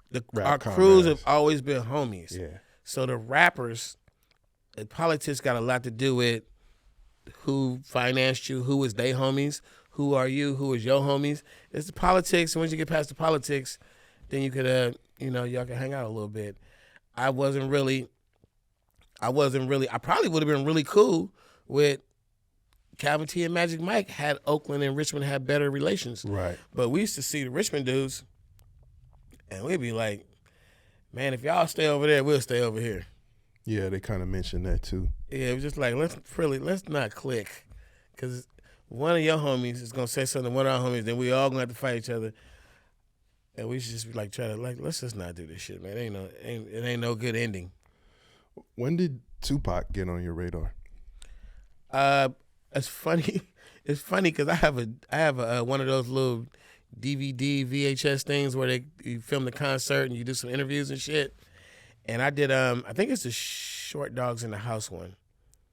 If you get the Short Dogs in the House little home DVD, whatever. we hired Shock G to host the party, the behind the scenes footage as Humpty Hump. So he's going around and he's, asking people questions in the Humpty Hump voice. I'm doing a show, we filming, it's sold out, it's an event. And I go watch this shit years later. And this little young ass Tupac in the background behind Shock G. And I'm like, I never even knew he was in the house that day. Like he was not prominent at the time. And definitely wasn't on my radar at that time. Tupac, the first time I ever even noticed him is in the Digital Underground video when he jumped out the back of the hearse. And he's like, I want to clown around with the underground, whatever that shit they did for the movie. Can't remember the name of the movie. Yeah, but the song I don't know, All Around the World, same song. Yeah. It was in a movie. Forget the name of the movie. It's like John Candy movie. It's the most crazy butcher 'em up movie. I don't know, but so Digital Underground has a member in that group. His name is Pee Wee. Pee Wee played a lot of keyboards and a lot of instruments, and kind of looked like Tupac too. And then I worked with Shorty B, who plays a lot of guitars and different instruments and shit. Shorty B would make music with Digital Underground. He was really close with Pee Wee and Shock G and everybody in Digital Underground. And Pee Wee would come over and make music with me. So Shorty B, Pee Wee, Tupac, they used to run around a lot together. And then I remember Tupac coming around. And it wasn't like too much in each other's face or nothing. I knew who he was because then after a while he had Brenda's had a baby. Right. When my homies call, he's Richie Rich is my really good friend, right? So then here's Tupac. He's like sort of under Richie Rich, kind of like Richie Rich is showing him the ropes at a certain point in time around Brenda's got a baby in when my homies call, and he's wants to come to Oakland because he was in Marin City. He wants to come to Oakland. He finds his way through Rich and some other people and the Digital clique, and he's there. I remember one day we rode in my truck, and Tupac and Shorty B jumped in the truck with me, and I noticed that he had a pistol on him. And I was just thinking to myself, I carry guns a lot, and you would never know because I'm from Oakland. And I just wouldn't let an Oakland nigga or any other nigga know that I got my thing on me at the time. It's just something you just don't do. Niggas be saying stupid shit like, "Let me see your gun." Like, no, nigga. Like it gets goofy. So if you that cat, you don't care if somebody know or not. But I just noticed it, and it just struck me. I was like, immediately, I can't really get really close to this guy because I knew what he was getting into. And I was like, if my guys catch wind of his ambition, they're going to cling to him. Got it. And I'm like, he could find his way anywhere he wants in the world, but I'm not bringing him to where I'm at. Yeah. And I'm just not. And I just knew, I could tell that he wanted the streets. He wanted, and I had seen his interviews too, where he was talking the revolutionary talk. So I knew his layers, but I was like, I can't tap into that part of him with the pistol on him hanging out in Oakland. There's some places I just can't bring him. I definitely can't bring him if he's going to let people know he got that on him. And I just don't want to bring him in general just because. So I personally avoided ambitious Tupac because he probably would have ended up in some fucked up spaces around me. And you got to be in the right state of mind. You can't go. Like he did it though, bro. Like when he went to L.A., he ended up in those circles and he went all the way. Just what I thought he would do is what he did. He was like, I want to be that gangster, revolutionary, like everything. I want to be the ladies man. I want to be the biggest rapper. Like he had that ambition. I was like, get that shit away from me. I didn't want to be a bad influence on Tupac, and that was just my choice. Interesting. I have my own thoughts on this, but I'm really curious to hear your take. When we talk about like this secret society of Bay Area rap cats, do you consider Tupac to be an Oakland rapper? He he crowned himself that. He named himself that. And the reason why he said it, it's the famous clip, but he said it behind the scenes too. It was that game. Like his soul was probably gravitating towards the Black Panthers. And he wanted to come to where the Black Panthers were birthed. And he wanted to be a part of that soil. He wanted that. And I'm sure it didn't have shit to do with the rappers. I'm sure it had all to do with the Panthers. And he wanted to stand on that revolutionary land when the fucking, who was it, OPD, Berkeley PD, beat him up for jaywalking. Jaywalking. He was probably fighting as a Panther, not as a rapper. Like he probably was fighting a different battle. And I think that's why we got to give him that. He said, I got the game from Oakland. So I'm born at a hospital in L.A. I come to Oakland, and I become Oakland. Like I can't give L.A. one credit, not even a little bit, for anything Too Short. Damn. I put nothing L.A. in Too Short ever, and I think that later on Tupac had a lot of L.A. raps, but for a long time, everything before he went to jail was Bay Area. Okay, so you give him that stamp. He's part of the secret society. He definitely was, because when he gets to his height of he's in control, what does he do? He gets songs with a bunch of Bay Area people. Yeah. And he constantly, I see him in Atlanta.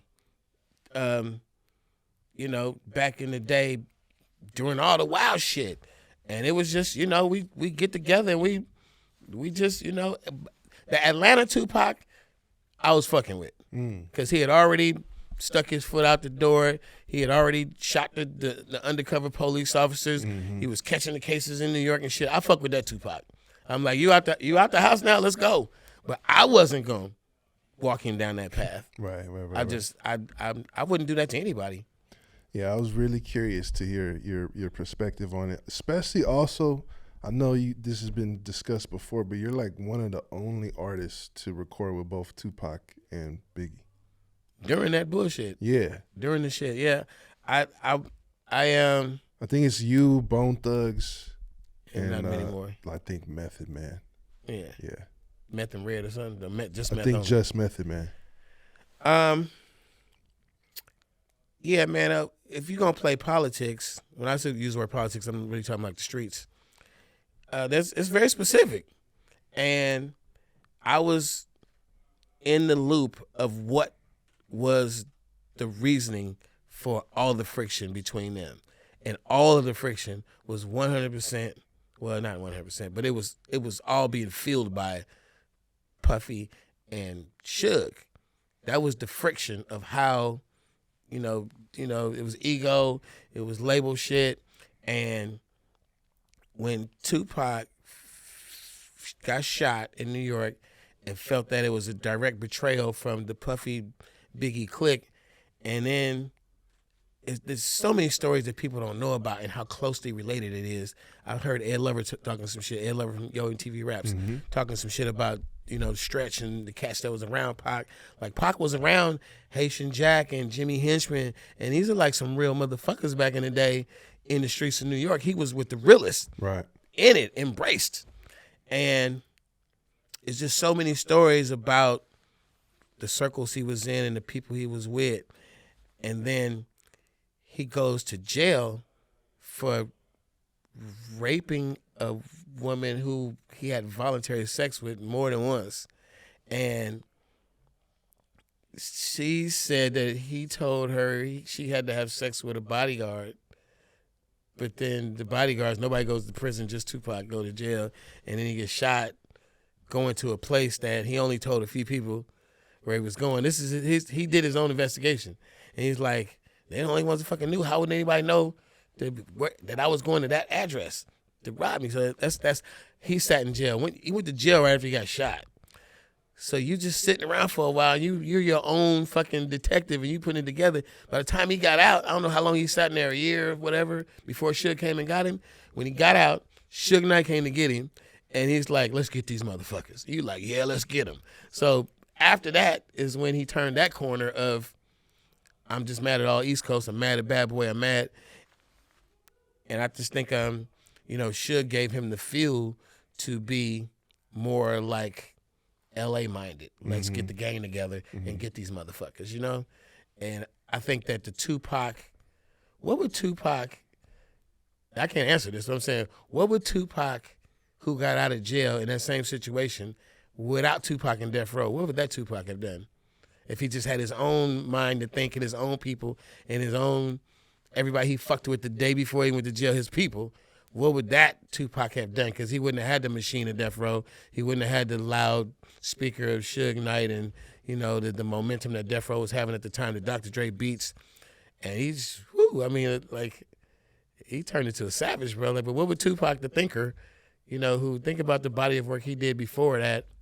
Because I have a Tupac playlist, and I categorize them in just Death Row only, and then everything else. It's completely different sound.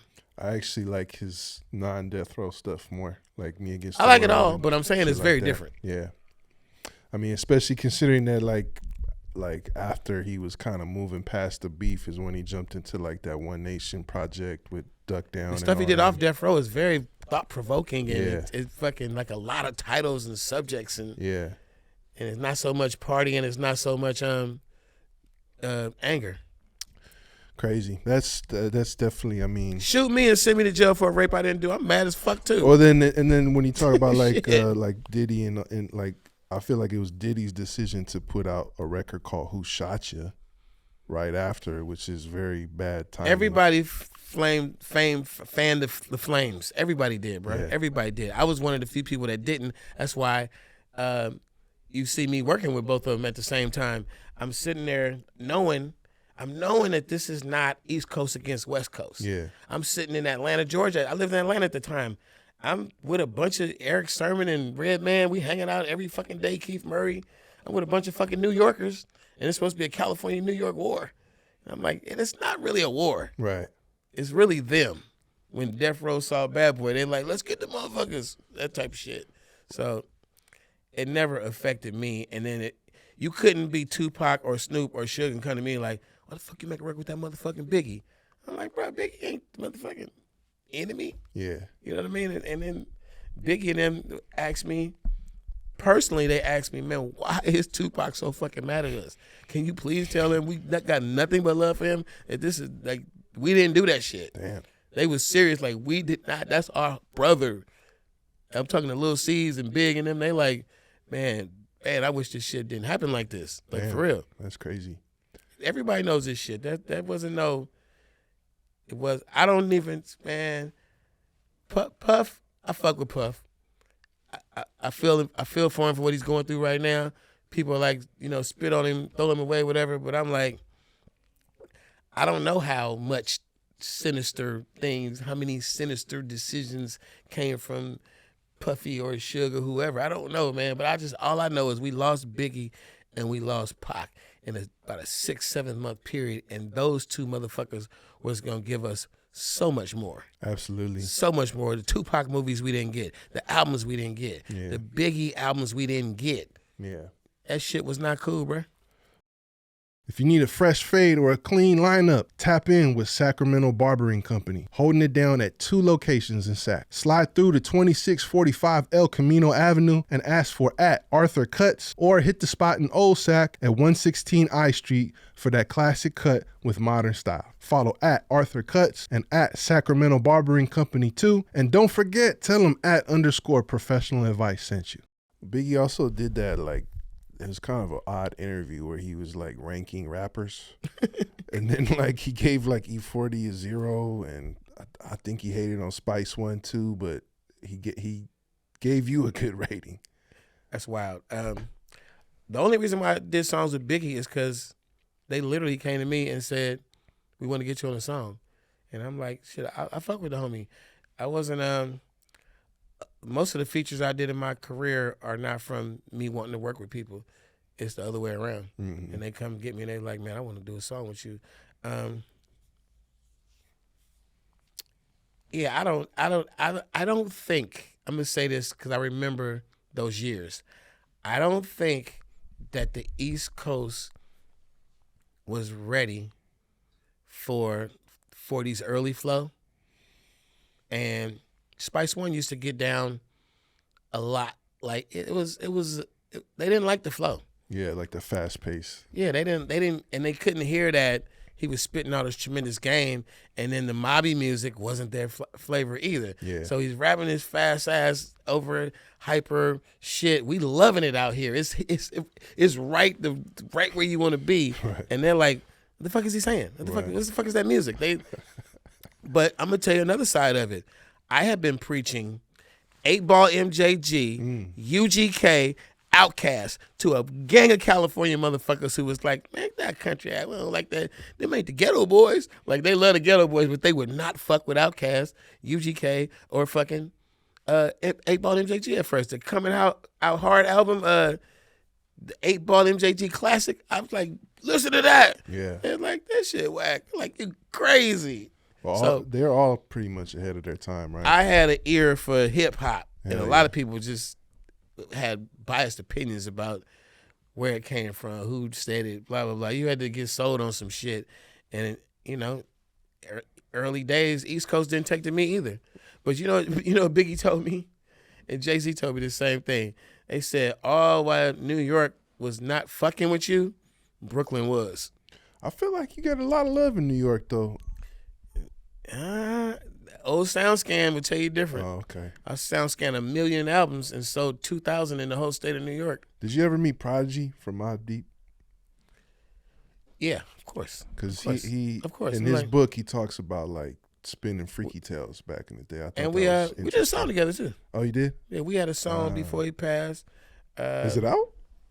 It is out. Oh, I gotta check that out. out. Go to YouTube right now and look up Prodigy Too Short. It's called I got him talking shit too about some bitches too. He like, keep it real, ho. I think that's the name of it. Okay. For real. I gotta pull that up. Going back to Oakland real quick. Mm-hmm. Another one of my favorite songs of yours. I bump this shit anytime someone's talking shit about Dregs One from the city, hating on me. I bump I Ain't Trippin'. Oh yeah. Cause I ain't tripping. I just roll around bumping that song, just laugh, turn that shit up. And that song reminds me that everybody, even the most beloved hip-hop icons, has some hater out there talking shit. There's somebody out there that's hating on Too Short, hating on E-40, hating on Mac Dre, hating on you, hating on him. There's just, everybody goes through this situation. But I was really curious about what made you write that song in particular. Well, you got to get your weight up, man. You got to really like earn your haters. You have to really measure some of your success by how many haters you have. And if you don't have any haters, you ain't doing something right. Something is wrong. Something's wrong. If somebody's not mad at you for doing what you're doing, you're not doing it right. So get you some haters. That is mandatory. Okay. For real. What would a player be without a player hater? Nah, for sure. You need somebody to hate you. I also heard someone say that a real star is when 50% of the people love you and the other half hate you. That's my hater philosophy. Like, you gotta be hated, bro. You gotta. I really feel like the term player hater is a Bay Area term. Yeah. I don't know the history of all the little slick things we made and said, but I do know that I always felt like that came from the Bay, player hater. Whoever coined it, that was a good one. But I feel like the reason why it was invented here is because we have so many motherfucking real players. Yeah. So, damn, man, hey, I love my haters. Love them. Was that song though? Is like, were there hella rumors going around? There's like people talking about you smoking crack and you in jail. It was always Too Short. I seen Too Short. I had a motherfucker come stand and tell a motherfucker standing next to me. Man, I just love something last night, man. Short dogs, Too Short's up in there smoking like a motherfucker. Smoking what? Smoking crack. Too Short? Yeah. Standing right there. He's standing right in my face telling the story to the motherfucker next to me. Like, my man's like, you know Too Short? Yeah, I know him. What he look like? He like a fucking dope fiend. Like, just on and on. And I was either, now mind you, I'm driving a brand new Mercedes, drop caddy, got 4x4 truck, bad bitches. I'm having pool parties every weekend. They like, I was either smoked the fuck out, I was either murdered in some savage, it was always savagely murdered, like they shot him in the head 5 times, murdered in a crack house, or just fucking, just somewhere just broke as fuck. He just broke. Short dog, he ain't got nothing, he just broke, he dirty. I don't know where that shit came from. I don't know why they wanted me to not be up, but I would never kill a good rumor. When they killed me off, I went on tour with Eazy-E, the Straight Outta Compton tour. When I got back, they having fucking memorials. They was like, I got murdered. Damn. I sold like 500,000 records on being dead. Damn. I went from 800,000 to 1.3. Well, there you go. And it's like, Powered by player haters. Yep. So, man, I take it all. Even that shit went on for a long time. And another thing that went on in my career was I got a platinum album. And then they said, oh shit, you got lucky, he'd never do that again. I did shit 6 times in a row. After the 5th platinum album, you know what they said? He'd never do that shit again. The fuck, motherfucker? Like, that's real haters, man. And you don't gotta go far to find a hater. They be real close. No, for sure. Well, on that note, I also gotta ask you, how, speaking of player haters, in the Bay Area, in the song "Player Hater," your name got mentioned. Well, that's a story, man.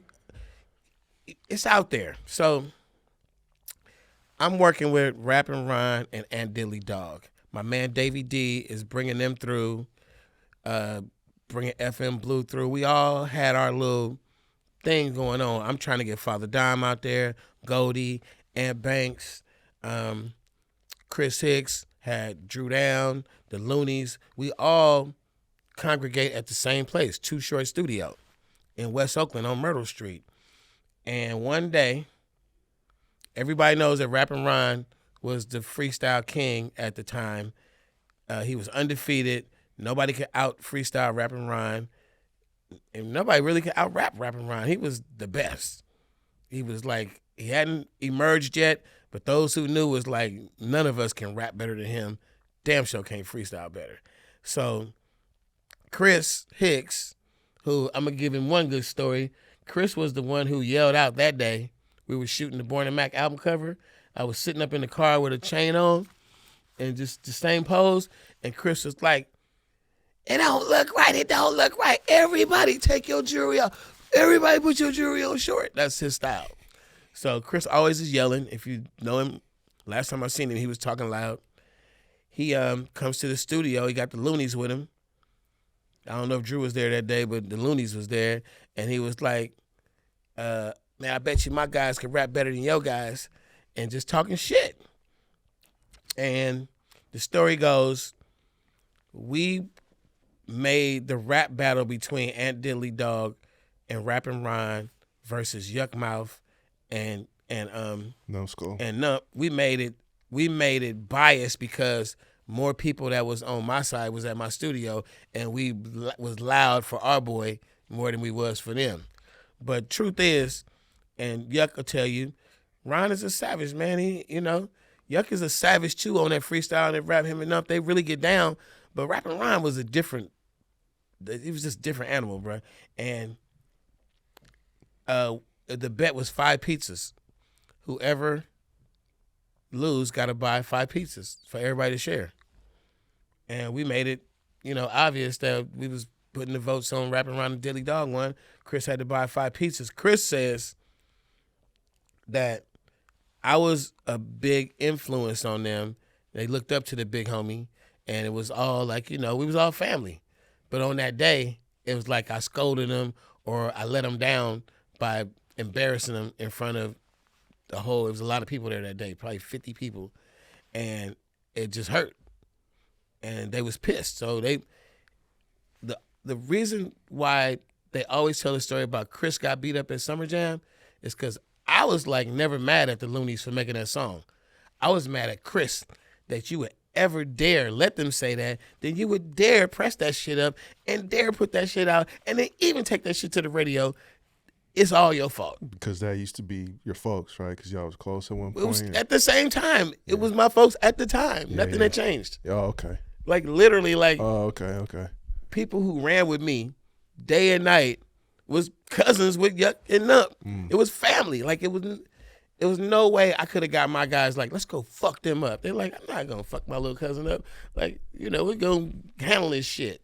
And the only logic was Chris had to pay some kind of way. He had to pay for letting that shit slip through the cracks. I never wanted to fuck the Luniz up.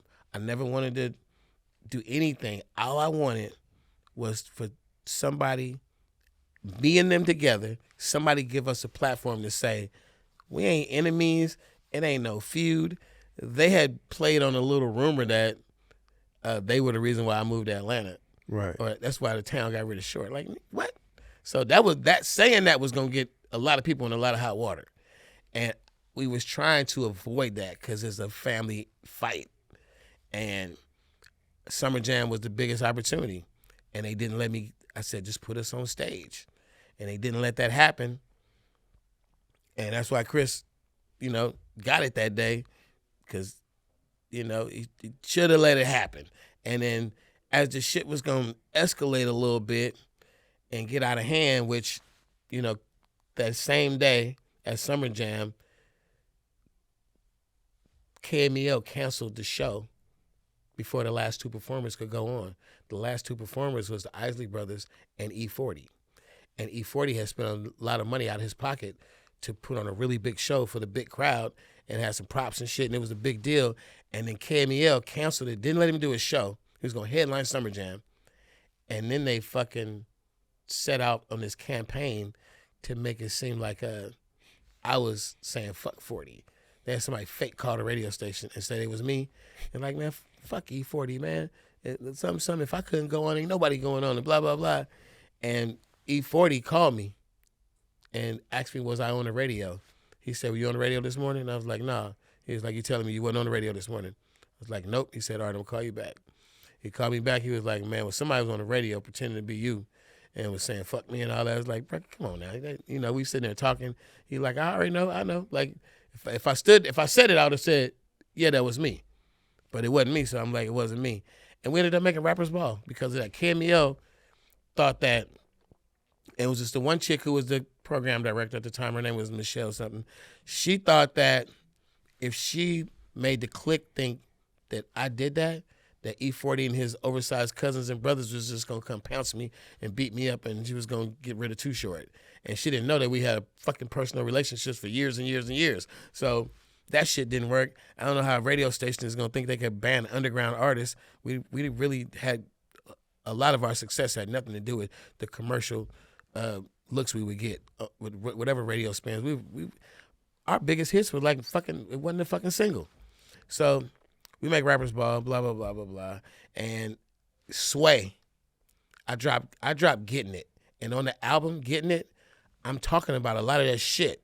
Surviving the game, that's why the town got rid of Short. I made a song called that. And I'm telling the fucking truth. And the shit is like unsettled with me. It's like unsettled. I'm like not letting it go. And then Sway stepped in. KMEL would not play any of my records. And whatever other station was popping in the Bay playing urban music at the time, they start playing Getting It every fucking hour on the hour. And KMEL wanted in on it. But they couldn't break the policy. So Sway, smart motherfucker that he is, finally listened to what I was saying. All I want is to get on the platform with the Luniz and tell the Bay, not the world. I just want to tell the Bay we are not fucking enemies. And we fucking family. And we got on Sway in the morning and we did that shit. And then me and the Luniz made a song called Funkin' Over Nothing right after that radio interview. And that was the end of that. And I was like, that's all you motherfuckers had to say the whole time. And it, because had we turned on the heat because of the town got rid of Short, it would have been a whole nother story that wouldn't be cute. I'd be the fucking bad guy. You know what I mean? That's a crazy ass chain of events, bro. And I feel like it also kind of represents, like we started this story in 1980. So like by the mid 90s, it's like every career goes through like these dark times and the good times. And it's kind of like the Luniz is the new young blood in Oakland and this Bay Area scene that we just described as just like blowing up, and there's so many other voices, and now the radio's involved, and it just seemed like it kind of represented like a stormy, turbulent time that you came I was out on supposed top of. to officially be over with right before I made Get It While the Getting Is Good. That was the. You were gonna retire. Well, no, I announced the retirement when that dropped. Okay. So prior to that announcement, prior to that record, that album number 10, right in that little window of That's Why the Town Got Rid of Shout. It was everybody was having a fun time. They got that shit on the radio. They fucking they made the I Got 5 on the remix. Now look who's all on there. That is the who's who of Bay Area at the time. I'm not gonna name no names, but I'm telling you, to get together,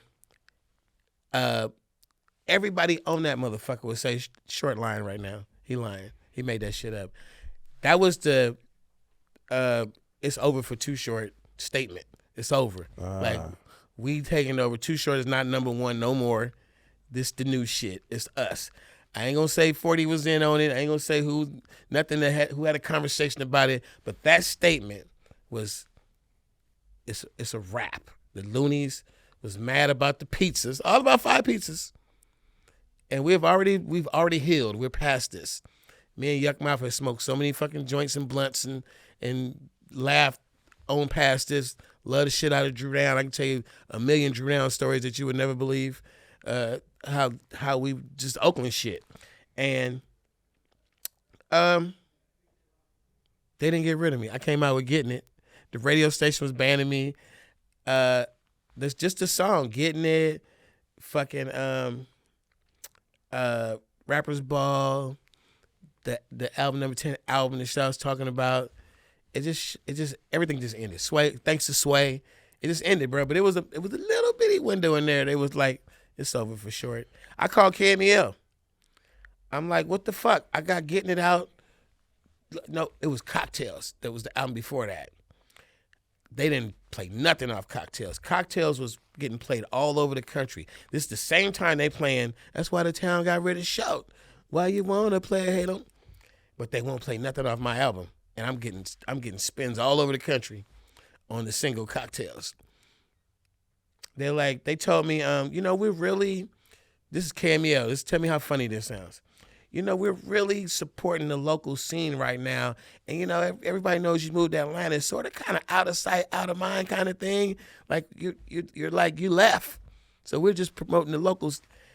How many fucking times has KMEL told a local artist the opposite of that shit? Mm-hmm. Like, your shit is too local to get spins on KMEL. Yeah. And motherfuckers running around going, man, KMEL ain't supporting that Bay shit. But at this time, that's what they told me in 1995. So the next year, I come out with Getting It. I'm like, you know what? It's all in the music. Go listen to it right now. I think Town Got Rid of Short is either the 3rd or the 4th song on the album. Surviving the Game. I'm like mad as fuck at the fact that you think any of y'all have control of what's about to happen with me next. Crazy. Like you think that you really think that you're gonna say which street I could walk down in East Oakland, anywhere in Oakland. You really think that you got that say so? You got to call a whole lot of other people to make that call, and no rapper could make that call. No radio station, nobody entertainment industry could make that fucking call that would divorce me from Oakland, California. Nobody had that power. So I was a little bit mad. I was mad that I helped all the motherfuckers, if not directly, indirectly, and I was mad that was the thought process. Now, where did I get that from? I don't know, but somebody double agent came back and told me, man, they trying to get rid of you, bro. That's crazy to hear. It was funny to me at the time, though. It's crazy to hear you say that because now it's 30 years later, and your trademark is longevity. But like that sounds like the fact that your career was being threatened and people were saying you're done with, and then now here we are in 2025. And yeah, I take pride in actually I take pride in killing that notion over and over and over and over again. Long before anything like the story I just told you, I had media motherfuckers in the media saying he's just not really a good artist. It was always that shit, bruh. It was always like a bunch of rappers, man, with Too Short's not really a good rapper. It was always that shit. And I'm like, watch me get on that motherfucking stage, watch what happens. So yeah, man, to this day, I'm about to be 59 years old any day now, April 28th, and I will be rapping to a lot of big crowds of 30, 40, 50,000 people this year. I will be getting paid a lot of motherfucking money. When I get on those on stages, I will be one of the best acts of the day, of the night, every time. And I dare you to come anywhere near this motherfucking bay. If your name ain't motherfucking E-40, I dare you to come anywhere near this motherfucking bay, get on the stage, and survive the wrath of Too Short. It's just not happening, bro. I believe it, man. Don't stop rapping. And you got some new music coming this year as well, right? Well, I didn't really want to brag on that shit. Fuck. Somebody told me to bring it up, actually. Yeah, so I'm the movie Freaky Tales is coming out, and I felt like I needed something to go with the movie. So I cooked up a bunch of what I call like throwback songs that's supposed to be like nostalgic, Too Short. And I got a project coming out called Too Short, Sir Too Short, which is my first name. When I first started rapping, I was not Too Short, I was Sir Too Short. I said in a lot of songs. So it's a 3-part project, 3 albums. They're gonna come out really fast, back to back. They probably all drop this year. It's already March, almost April. You're gonna get 3 Too Short albums this year. Volume 1 is the Freaky Tales throwback album. Volume 2 is 100% produced by Little John, which is more of a party vibe. And then Volume 3 is those songs like, like The Ghetto, Life is Too Short, Getting It, where I'm like really like writing songs about how I really feel about life in the community and shit. And in total, it'll probably be no less than, about 32, 34 songs, no more than maybe like 40, somewhere in there. And it's dope as fuck. And I feel like after these 3 albums drop, which is going to be like, just like, how is this old ass nigga doing this shit? After they drop, I'm going to probably release one last album when I turn 60. And I'm going to put in so much work. Like Ghazi has already committed to, we're going to make this last album dope as fuck. We're going to make it an event. The Super Bowl's coming to the Bay in 2026. I will be 60 fucking years old. And my goal is to drop a really dope ass album. Like no fucking like, oh, the old dude did good. Oh, no. A really fucking dope ass album. Because I think that's really representative of my Bay roots. And I think that E-40's 2 years younger than me, and he's like on the same page. He's like, bro, you're going to have to really kick the wheels off this car to make me stop going. Like I'm not going to the wheel. I'm not stopping till the wheels fall off. So Mount Westmore is still going to be doing some active shit in the future. And I know for a fact I call E-40 all the time. Every time I call him, he's like, I'm in the lab just recording. How many fucking songs you got, motherfucker? Like people have been telling us for the longest, hey, OG, man, y'all have really good careers, man. Can y'all just like get out the way, let the new niggas have it? And the answer has always been no, nigga. Push me out the way, get me out the way, pass me up. I mean, niggas do it. Like, look at fucking G-Eazy came out and had a big. Do it. Just do it. I'm gonna get out the way when you push me out the motherfucking way. In 1995, the town could have got rid of Short, but it didn't. I'm still here, motherfucker. So the first song on all of these 3 projects is called Still Mackin', and it's gonna say it all. I can't wait to bump it, bro. And it'll be real soon. The first one will be out in a couple weeks. I look forward to it, man. We're gonna have to save the rest for part 2 because I think you got somewhere else to be. It's all good. We're going to meet up with LaRussell right now and talk some business. That's what's up, bro. Well, thank you, man. Thank you for coming on the podcast, man, on this monumental episode. It's all good. If there's a part 2, shit, let's do it, man. I got a million more stories. I could keep going, but you guys got schedules, man. But thank you, everybody. Thank you, Too Short, the whole team. Everybody, 100 episodes, bitch. Bitch. Dregs One, History of the Bay. See you next time. Peace. Recognize where you got the game. We got our own style, got our own slang. Northern California is a West Coast thing. This is the history of the Bay. Recognize where you got got the game. We got our own style, got our own slang. Northern California, it's a West Coast thing. This is the history of the Bay.